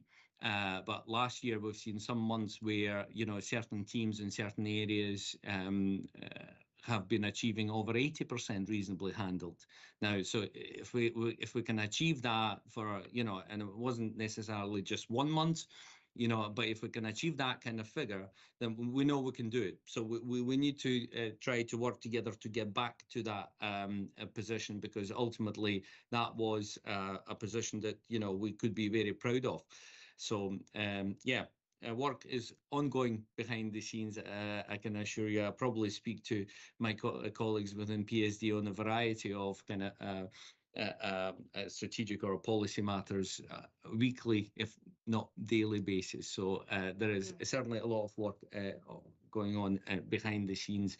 In terms of why we're experiencing this trend, difficult for me to respond to that. Probably my colleagues within Police Scotland may be a bit better placed to suggest an answer. Thank you. Thank you. I guess Ilya has covered it very well there in terms of the work that is ongoing to make sure that we are kind of, you know, tackling this and making sure that we are doing all we can in terms of improvements. The training event in October and the PERC liaison event, not to go back over what he said, but these are quite significant in terms of us just making sure that that training and support is being given to our complaint handlers. I guess when we have a look back, and it's already been talked about in the meeting, you know, it's obviously that small percentage that go to that complaint handling review stage in terms of that sort of reasonably handled, in terms of that complainant satisfaction part, and then obviously that reasonably handled part is the bit that we continue to look at, and that figure, and we are expecting you know, that there will be improvements before the end of the year, and certainly I think at that point it would be really relevant for us to look back and look at that journey over the last year, and just to really understand in terms of any other points. We've spoken a bit about some of the officers and a bit of support that's being provided elsewhere across PSD to some of the complaint matters just at the moment, just to give the reassurance to committee members as well that we are making sure that the quality and the standard is maintained. You know, officers are getting training and input when they join us in terms of that. So again, that shouldn't be impacting in terms of that response, and actually that resource coming in, you know, we wouldn't see that impact yet in terms of the end of the Q3 figure in terms of that. So to give the reassurance, lots of work ongoing in terms of really making sure that we understand that, and we are doing all that we can to make sure through training, through liaison, that we continue to improve that. Thank you. Thank you both, Ilya and Helen. Really appreciate that, because, you know, I think, as I say, this was the obvious question. And I think you've provided us with some assurance that you're absolutely not kind of accepting this, you know, as the final destination, that work is ongoing. So really, really encouraging to hear that. Right, I don't see any other hands up on the CHR, so maybe Raymond, if we come over to you from a PERC investigations perspective. Thank you, Chair. I'll take this part of the document as read and just move through it from page 15 onwards. So looking at the graph on page 16, you'll see that the referrals that came in across the 3 quarters of this year. It's a relatively static picture there. You'll be aware we've got new counting rules and a new mechanism for doing that, which is progressive, certainly as far as we're concerned. Moving forward in regard of that, we'll be able to look at how that impacts geographically, any themes, and it gives us a better understanding to harvest any information we would like to take from that in terms of learning and moving forward. So that's something that's probably in the future for us, but that different mechanism, progressing that piece of work will allow us to do that going forward. So I see that as a positive in that aspect. In terms of the referrals that are depicted in page 17, I'm sure the committee have picked up the slight discrepancy around about the firearms aspect. I can confirm that the numbers that are shown in the schematic there, or the diagram there rather, 20 for firearms presented and 18 for taser is correct, and the narrative's actually wrong. That's when we come to unpick it, because as you'll know, and as articulated in the document, the way that's presented to us, we split that. So taser is specifically in relation to being used, whereas Police Scotland would tie that into firearms presented. So it was just unpicking a bit of detail there. You'll see the volume there, 91 across the piece, that then translates into the ones that we move towards investigation to only 5 being moved to that particular stage, as articulated in page 19. I think I can echo the comments of Elia and Helen in terms of the interaction with Police Scotland, and the quality product we've got allows us to move through that assessment period to make sure we've got clear understanding. And if you were to look at the information that's provided, to see if it was proportionate, justified, and in keeping with what we would expect. So that allows us to then distill that down to the ones where we need to add an extra layer of scrutiny. And as you see in page 19, we took forward 5 cases in that regard, and they remain ongoing. So it provides a bit of confidence, I suppose, to the committee that the information we're getting allows us to make that proper, detailed assessment, and then focus on the ones that require that additional scrutiny and exploration. In terms of the key performance indicators that are presented there, you'll note we are well within tolerance there. And again, that's testament to the quality sort of information sharing and the work that goes on thereafter.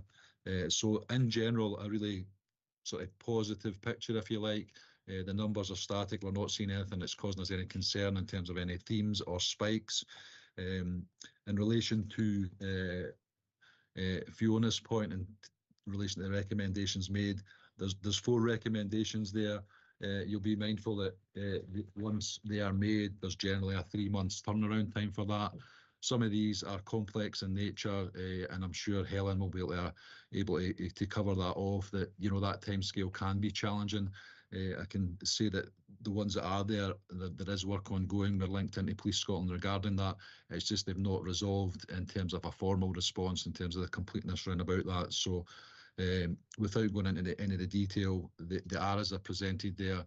Happy to take Fiona's point once I've concluded, but I think it's important to stress that there is that ongoing dialogue for the recommendation to go to Police Scotland, for them to consider it, for that to come back to ourselves in terms of what that would look in terms of completing that circle. But sometimes, you know, it's possible for that to come back then just to get a bit of clarity, just to make sure it meets the recommendation. So that there is the ongoing joined up piece of work there, but just caveat that with a 3-month timescale. Sometimes I would imagine that could be potentially challenging. I'm sure Helen will explain that accordingly. But a very short overview, really, a positive picture in terms of what we're getting in terms of that interaction and information provision to enable us to take forward the more complex matters to investigation. Okay, thank you very much, Raymond. Fiona, do you feel that that answers your question? Yeah, that's perfect. And Helen, you'd like to come in?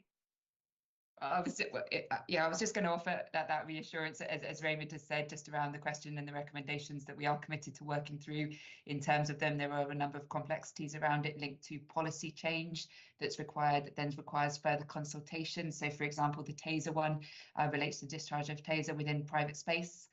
when it's non-criminal. So we then have to work through actually how we best build that in terms of policy, consult on it, just to make sure that we can fully address that recommendation there. So certainly the commitment from ourselves is there and working to address these.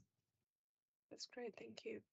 And Raymond, what I really appreciated in your update as well is that, you know, you made reference to the quality of the paperwork that you receive for all the referrals from Police Scotland, and that there is indeed an assessment of the case based on that. So, you know, because again, with sort of a public interest hat on, you know, if I look at the number of cases which have been referred into PERC and then the number of resulting investigations, it may seem on the face of it that it's only, you know, a relatively small percentage. And then the question arises naturally, well, what about the rest that doesn't proceed to investigation? So I think, you know, from our perspective, the understanding that actually, you know, documentation is being assessed, that there's an assessment that takes place and there is that independent layer of oversight is really, really important.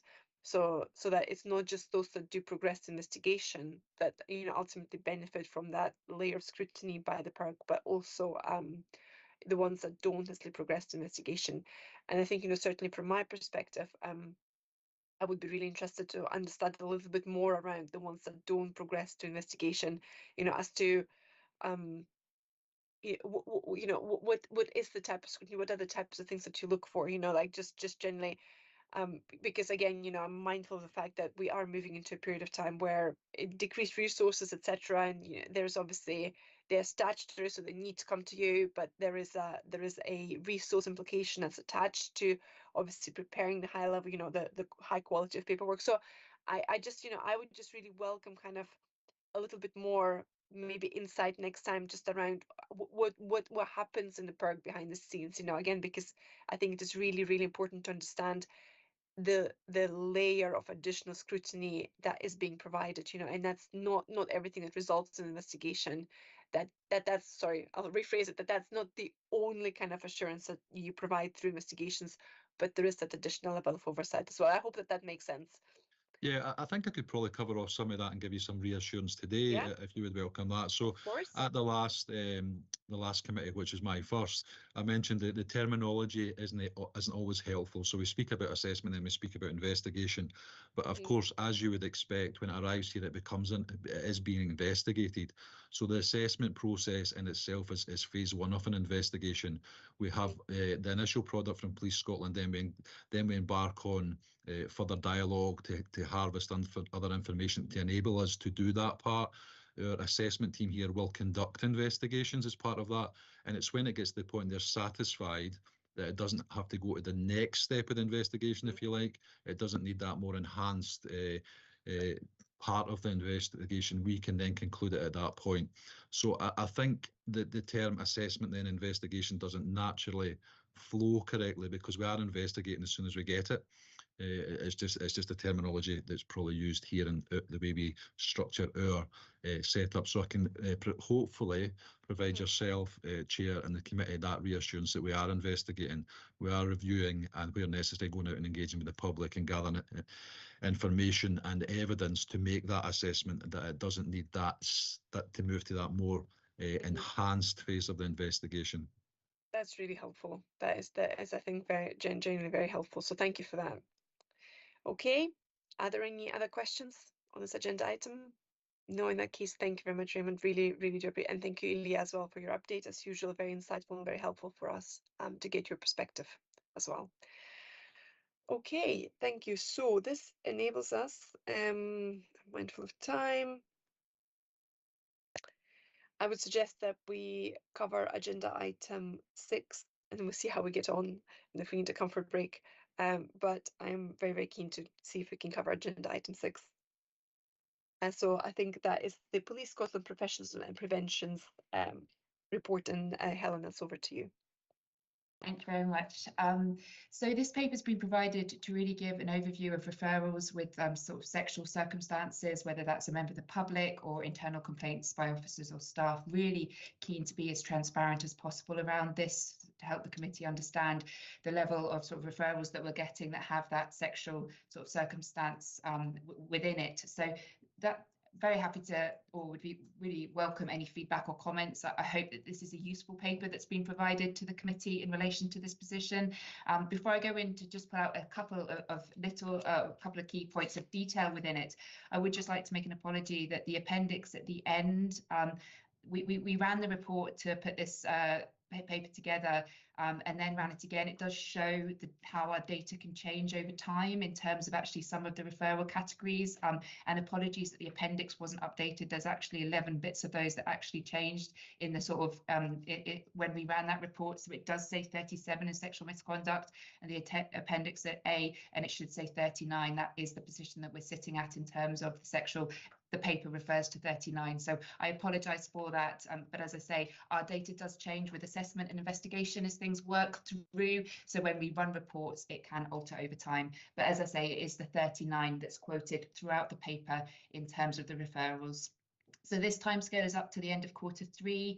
And as I say, we were really keen to be as transparent as possible around this and show you that officers and staff where they have been identified in terms of sexual misconduct are appropriately dealt with through either criminal or conduct processes, or both where that is applicable. So 39 matters that have been referred into the gateway with that sexual element, which is 1.6% of the overall referrals, and covers a range of behaviours, including sort of recent or non-recent sexual behaviour, officers making inappropriate sexual comments towards colleagues and members of the public, inappropriate sexual messages, and inappropriate sexual contact. In terms of the comparisons over previous years, that is provided within the paper, 67 in the same period last year and 34 in the period in the previous year to that. So we did see that significant increase of reports of sexual misconduct in 2022-23, increase from previous years, and accounted for 3.2% of referrals last year. And it was a trend throughout the year following a number of high-profile events, increases in media reporting and internal promotion of the standards to encourage reporting, which clearly we continue to do. The paper provides the breakdown of on and off duty matters, and then also in terms of that assessment by the National Gateway Assessment Unit, in terms of then where the matters were referred, either criminal or conduct assessment, 6 sent to division for further development, and 4 where initial inquiry was undertaken and no further action was progressed. And sorry, I should have also said 29 were criminal or conduct assessment. The paper also provides some other detail around those officers that are suspended, which sits at 69, with 32 of them relating to an element of sexual misconduct. And also in terms of restricted as well. It also goes on to outline the misconduct matters, with 21% of proceedings and investigations relating to sexual misconduct when the paper was written. And we also noted that over the last 12 months, 6 officers resigned in advance of gross misconduct proceedings for matters relating to sexual misconduct, and 1 was dismissed at a hearing. The paper then does mention the prevention activity, which I've already spoken about, but that does continue to be a priority and a focus.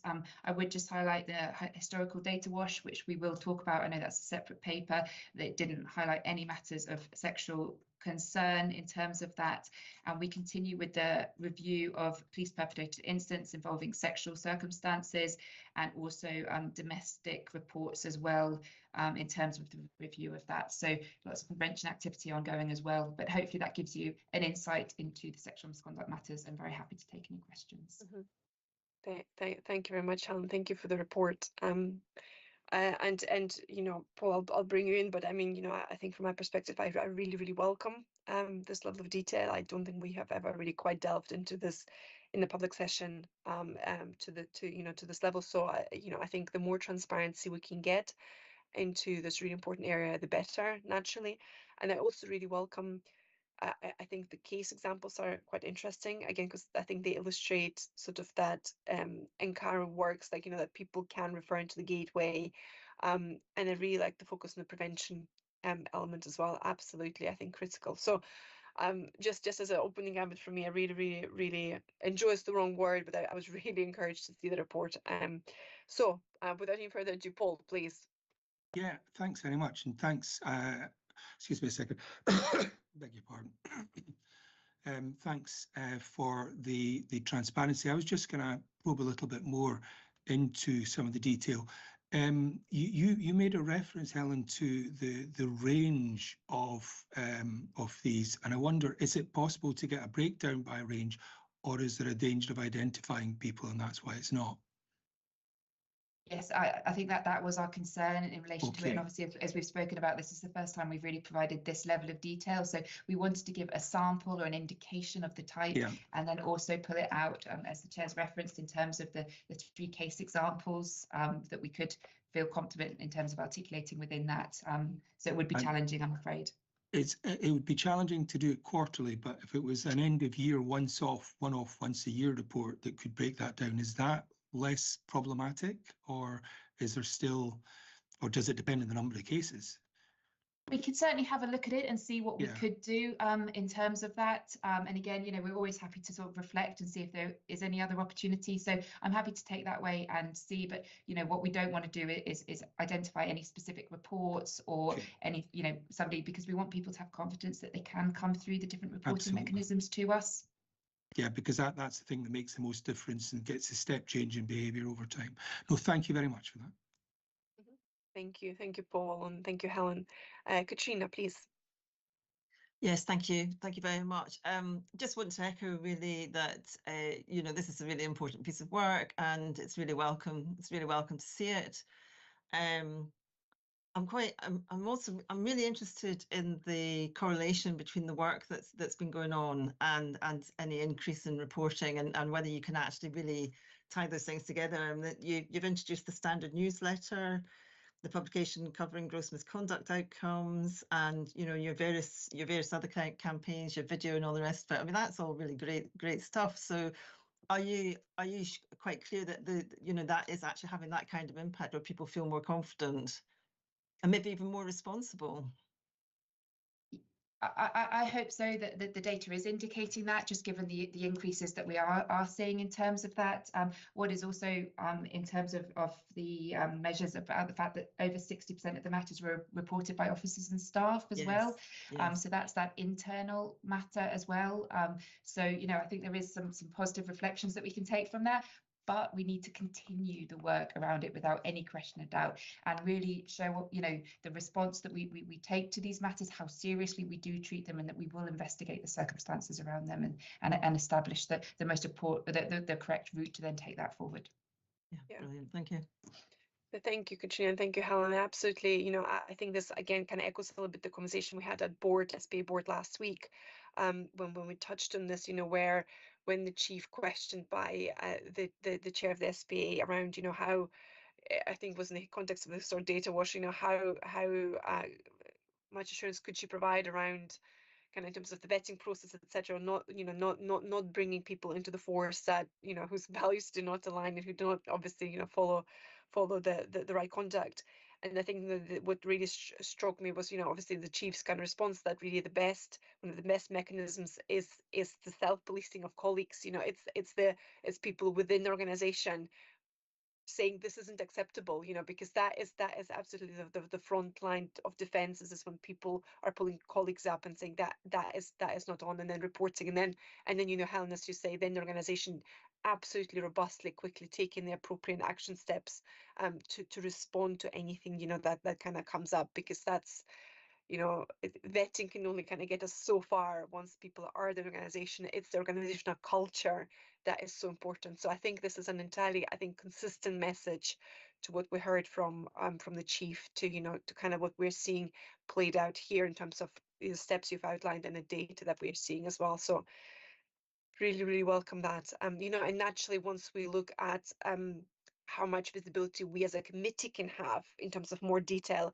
we can also again look at the proportionality between public versus private, you know, because again, as I say, in private, we have the opportunity as a committee to see more kind of sensitive data, which again, you know, enables us as a committee to fulfill that really important kind of challenging role. So so again, you know, I think, Helen, you've made the commitment for, you know, for you to consider, and I think this is something that we can consider as well. What is that we can, because as much as we would want to have everything in public, you know, quite naturally, sometimes it's just for obvious reasons it's not possible.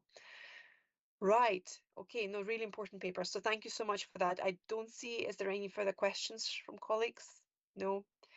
Right, okay. I am kind of keen to give us a little bit of a comfort break. I don't know, we've been going for 2 hours, so maybe if we could all kind of, I'm sorry, let me just quickly check on the agenda as to what is my, can we maybe reconvene at, I'm going to go wild. Can we reconvene at 12? A whole 11 minutes as a comfort break. Let's do that. So we'll reconvene at 12 and we'll go straight into agenda item number 7. Thank you, everybody. I'll see you all in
I see colleagues are joining in after that extended comfort break, dare I say. Okay, and again, in the interest of time, so I see Helen is on, Katrina is there, Paul is there, Maggie is on. So I would suggest that oh, it's Alan, isn't it, who's presenting this paper, Helen, from your team. No, it's right. I'm going to cover this one, Oh, and then sorry. Alan is going to do the next two, so you will get a break from my voice at that point. Okay, perfect. Helen, over to you then. Agenda item 7, police code and vetting overview. Thank you. So obviously I was aware that the committee were keen to see this paper in relation to the sort of protected characteristics around the vetting decisions. So I will just highlight a couple of key points from it, that, you know, the data that has been provided, whilst we recognise it's quite a small sample size, and also there are restrictions in terms of us at the moment, our approaches, and the fact that we don't ask for the data, but the data that has been provided it shows that this does not support any suggestion that the vetting process is disproportionately affects those from minority ethnic groups in the data that is shown there. So there's a couple of points that I'll just pull out from here, that we don't currently ask for the information on protected characteristics or diversity data on the vetting forms. Now, part of the rationale for that previously was that it's not relevant in the decision making and the risk assessment of vetting, but also it's not a requirement within the Police Scotland vetting manual of guidance at the moment. What we do reflect on, though, clearly is that that's different down in the APP, down in England and Wales, where they do require to monitor it and take positive steps to address. Now, there is some wider work ongoing, as linking in also with the HMICS assurance review of vetting, to have a look at our vetting manual of guidance and the APP down in England and Wales. And it's too early for me to kind of provide any additional comment on exactly what that will look like, but clearly we are looking to more closely align, and we are just exploring what the options are around the sort of alignment of our vetting to the APP. So that will be work that will progress, and we'll be able to update that. That would clearly then put a duty on us to monitor that. I would say, though, that we are committed to monitoring it, and now that this paper has been done, what we will do in the future would be keen to bring a further paper back once we've got more sample size, and again, it will be down to the committee to kind of indicate when they'd like to see that again based on what's been provided, but we are committed to doing that. Also, the College of Policing are bringing out a new vetting form that specifically asks for the protected characteristics, and it is likewise our intention to adopt that form moving forward so that we can ask for that data as opposed to having to take it from the recruitment data side. So it's specific for the vetting side of things. So a number of bits of work ongoing there, but hopefully that gives the committee the kind of reassurance in terms of our future approaches to this, our commitment to continuing to monitor the data that's provided. But as I say, from the data that has been provided here, nothing to indicate that they are disproportionately affected from the sample sizes that have been provided. But as we know, recruitment is about to restart. So again, we'll get that vetting influx of data through as we move forward in terms of that. In addition, we are doing training with our vetting team. There's obviously been an uplift in vetting previously, but also investment in terms of training just to make sure that we are providing that clear rationale around decision making as well where we can.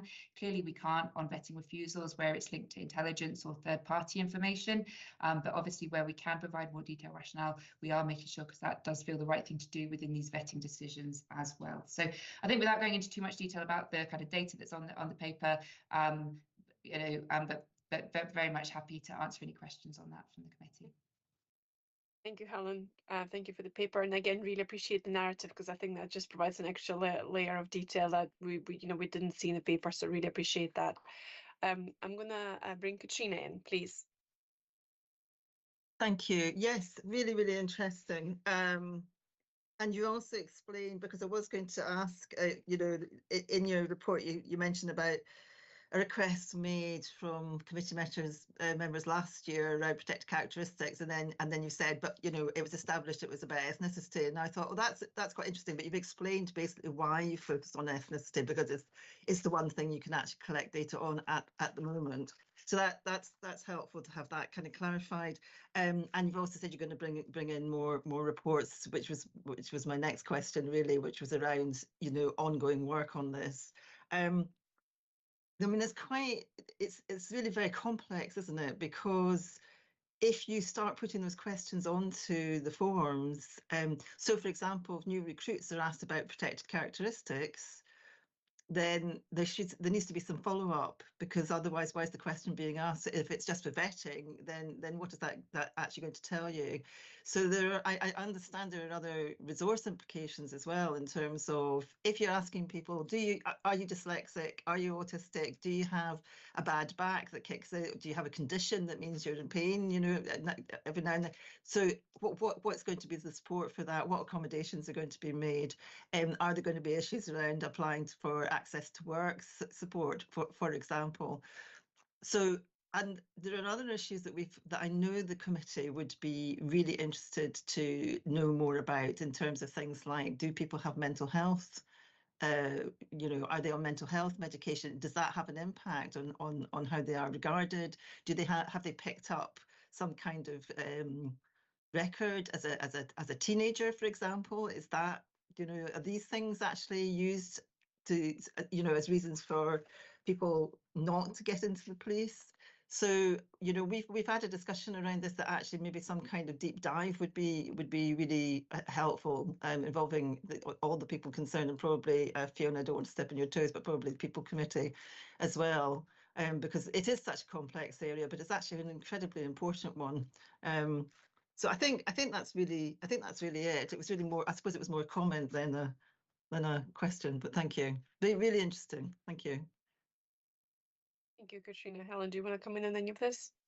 Well, I would just say I think it's really important understanding the different parts of the different processes and what then the data is going to be used for. So the College of Policing clearly kind of articulates exactly what that being provided as part of the vetting will be kind of utilised for. But, you know, we need to take that holistic review across that whole recruitment process, in terms of that, and how those elements are best sort of discussed, or, you know, I think it's really important that the applicant knows then how that's going to be fed through and all of that type of thing. So just welcome that comment, you know, and that recognition in terms of that complexity. So thank you.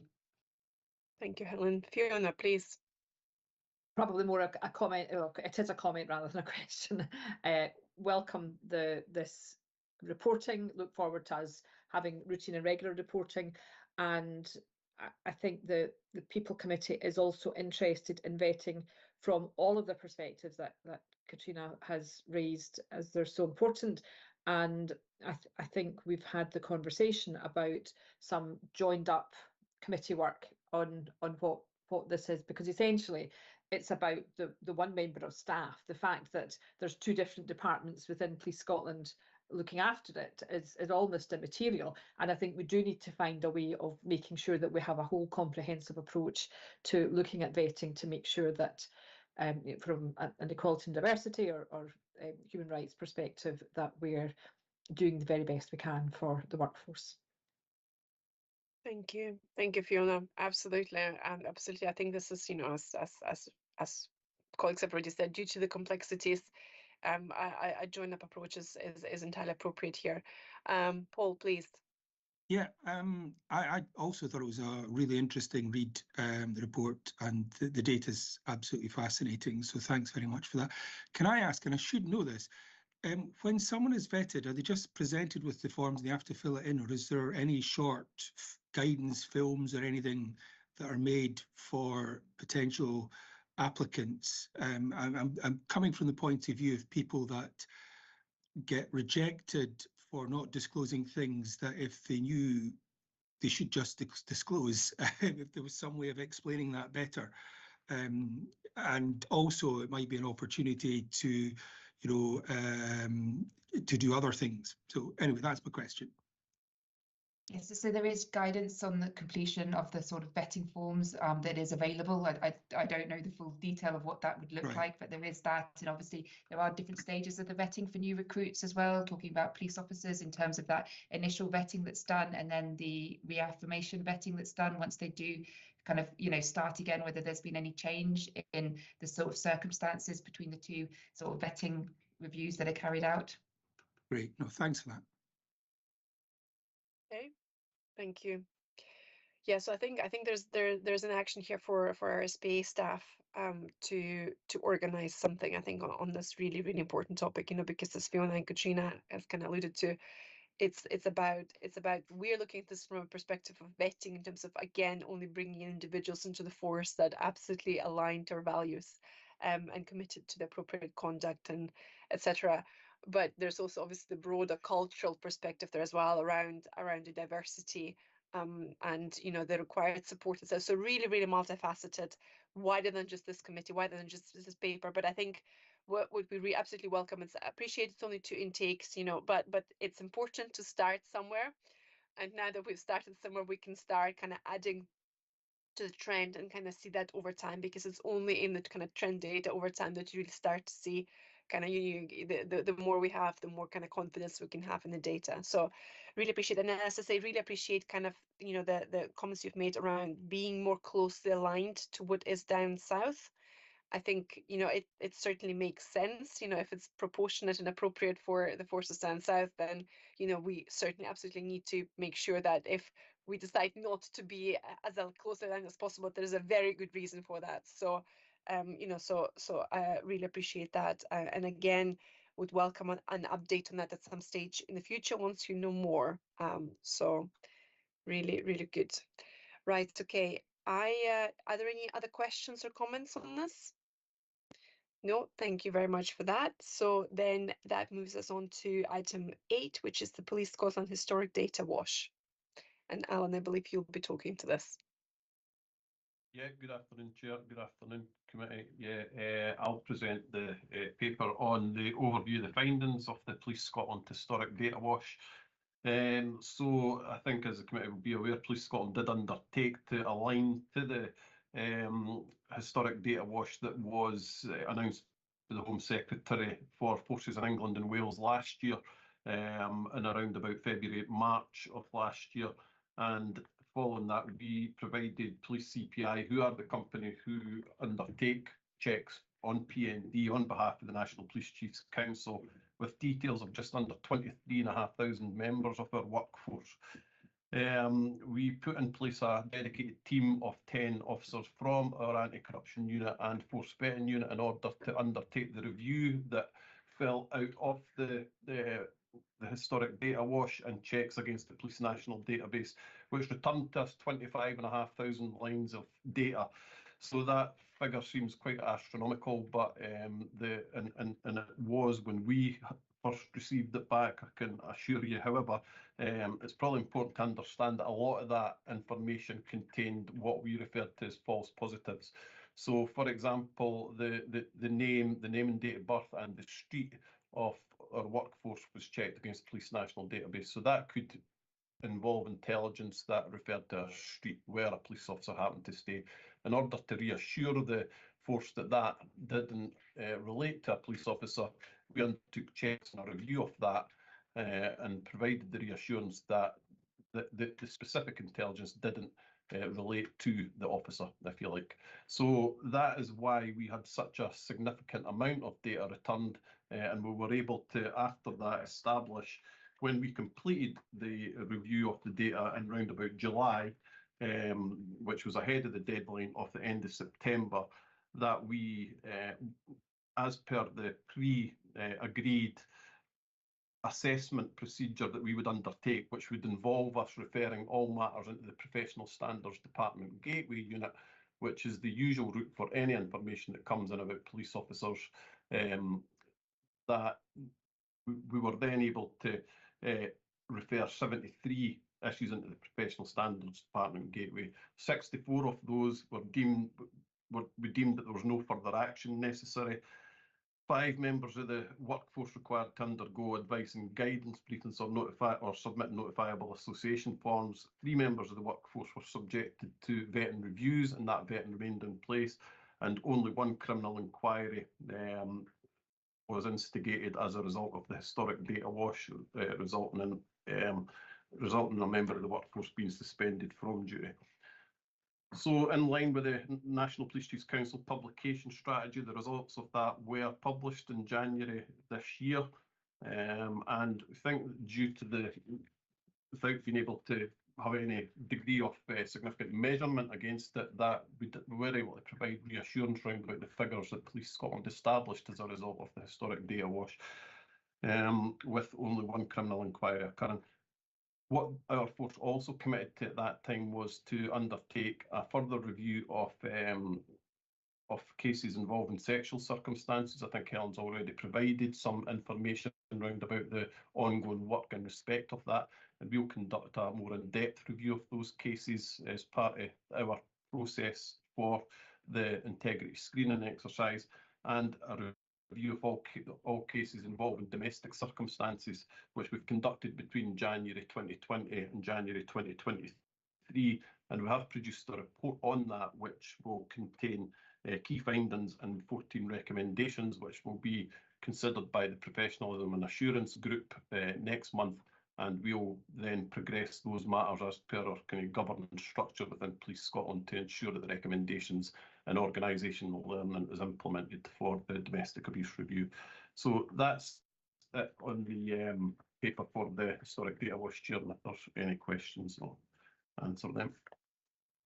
Thank you, Alan. Thank you very much for providing the paper and the update and this kind of extra level of detail. Again, this is something we touched on briefly at the SPA board last week because it was mentioned in the Chief's report.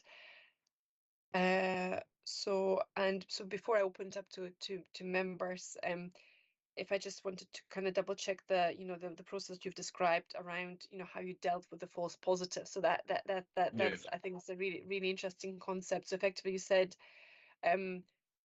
the data that's held in the criminal database is around the name, date of birth, and an address. And if we had a police officer who had the same address, that would potentially be a hit.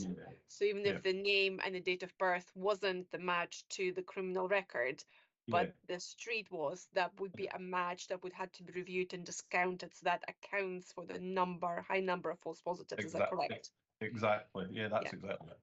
All right. So I suppose, sort of in my financial crime kind of MLRO hat on, what this means, with that effectively you were going for, rather than kind of having a match on all three, you indeed went for it with a higher standard, which is just match on one of the criteria would require the investigation, which is, I suppose is the more robust. It's definitely the more labor intensive, but the more robust way of conducting that. So I think that gives me a degree of assurance as well. So yeah, I would like to see if members would like to ask any questions or any comments on this report.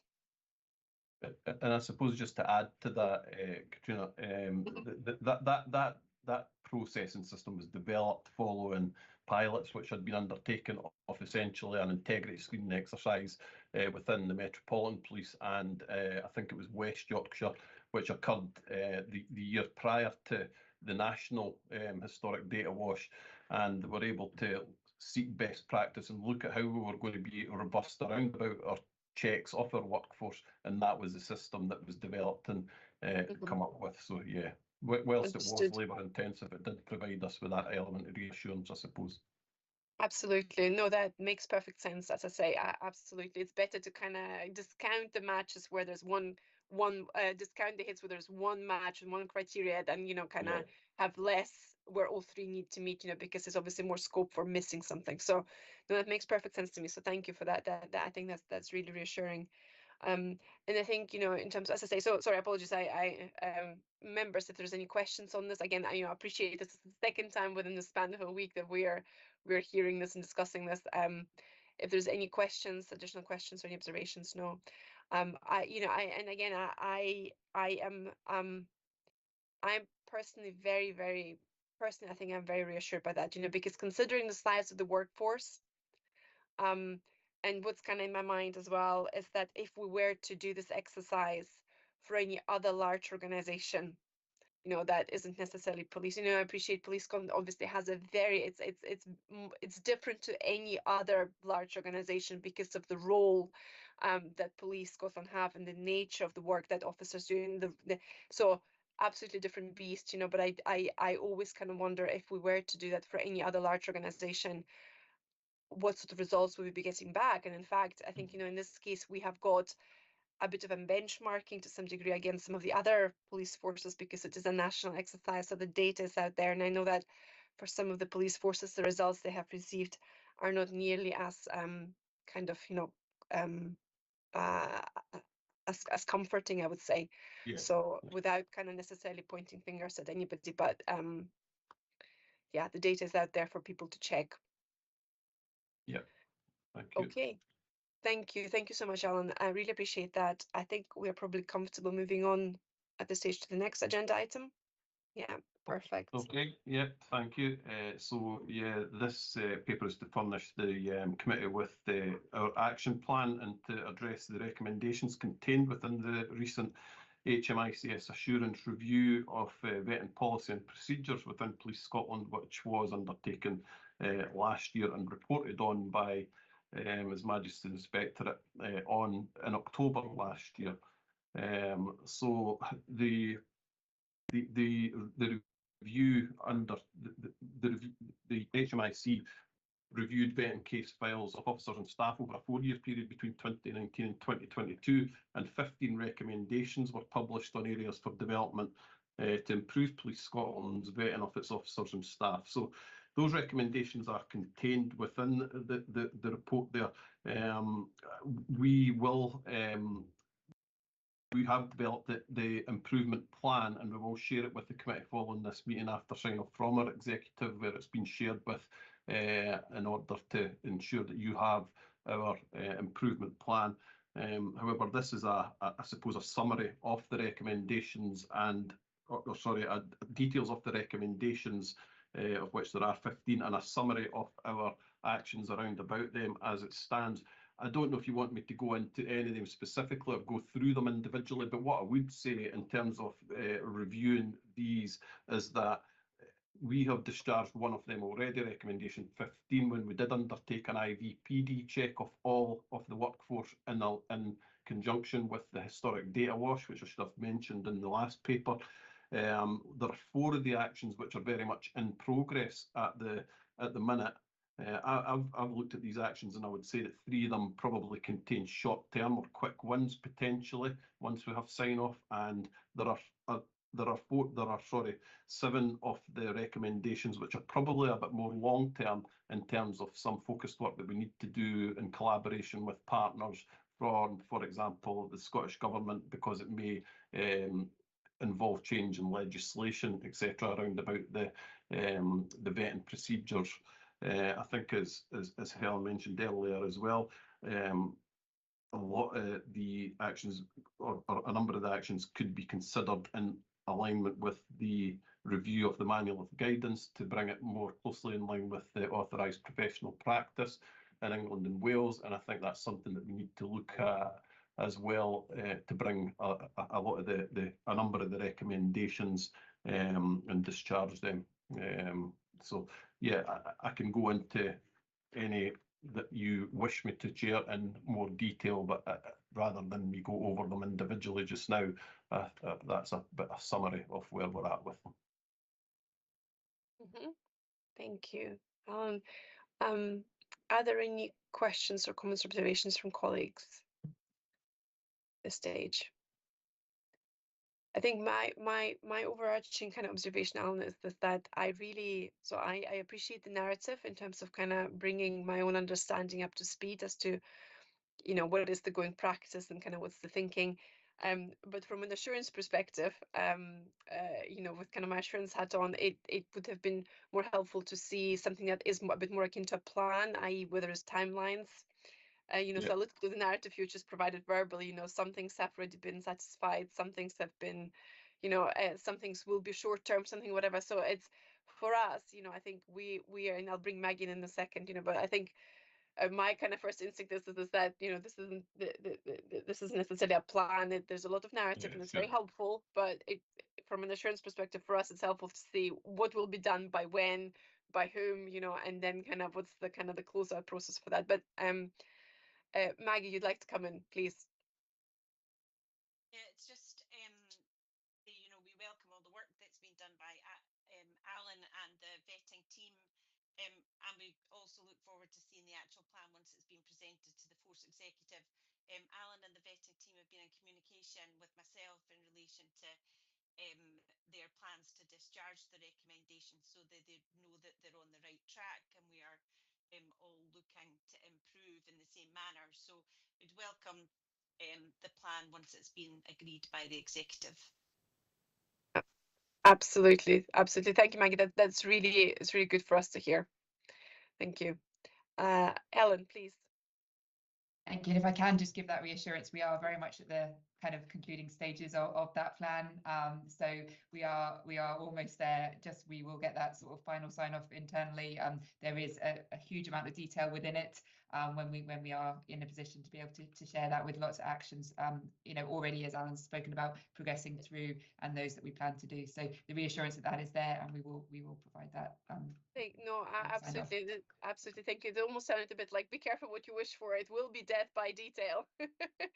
No, I exaggerate for effect, but no, absolutely. And as I say, really, really welcome this update as well. So it's not like, you know, not trying to be impatient, but really, really welcome this update, because I think, as I say, it provides this really, for me, certainly provides a really helpful context.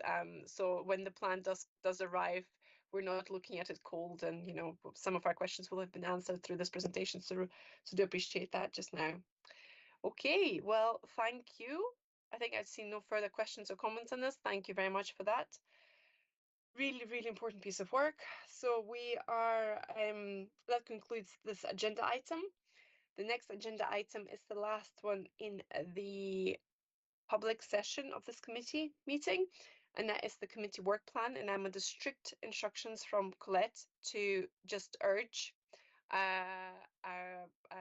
all colleagues, Police Scotland colleagues, to, you know, reconsider, Colette, but with the words you used, to definitely, you know, reconsider the work plan and just make sure that it is updated.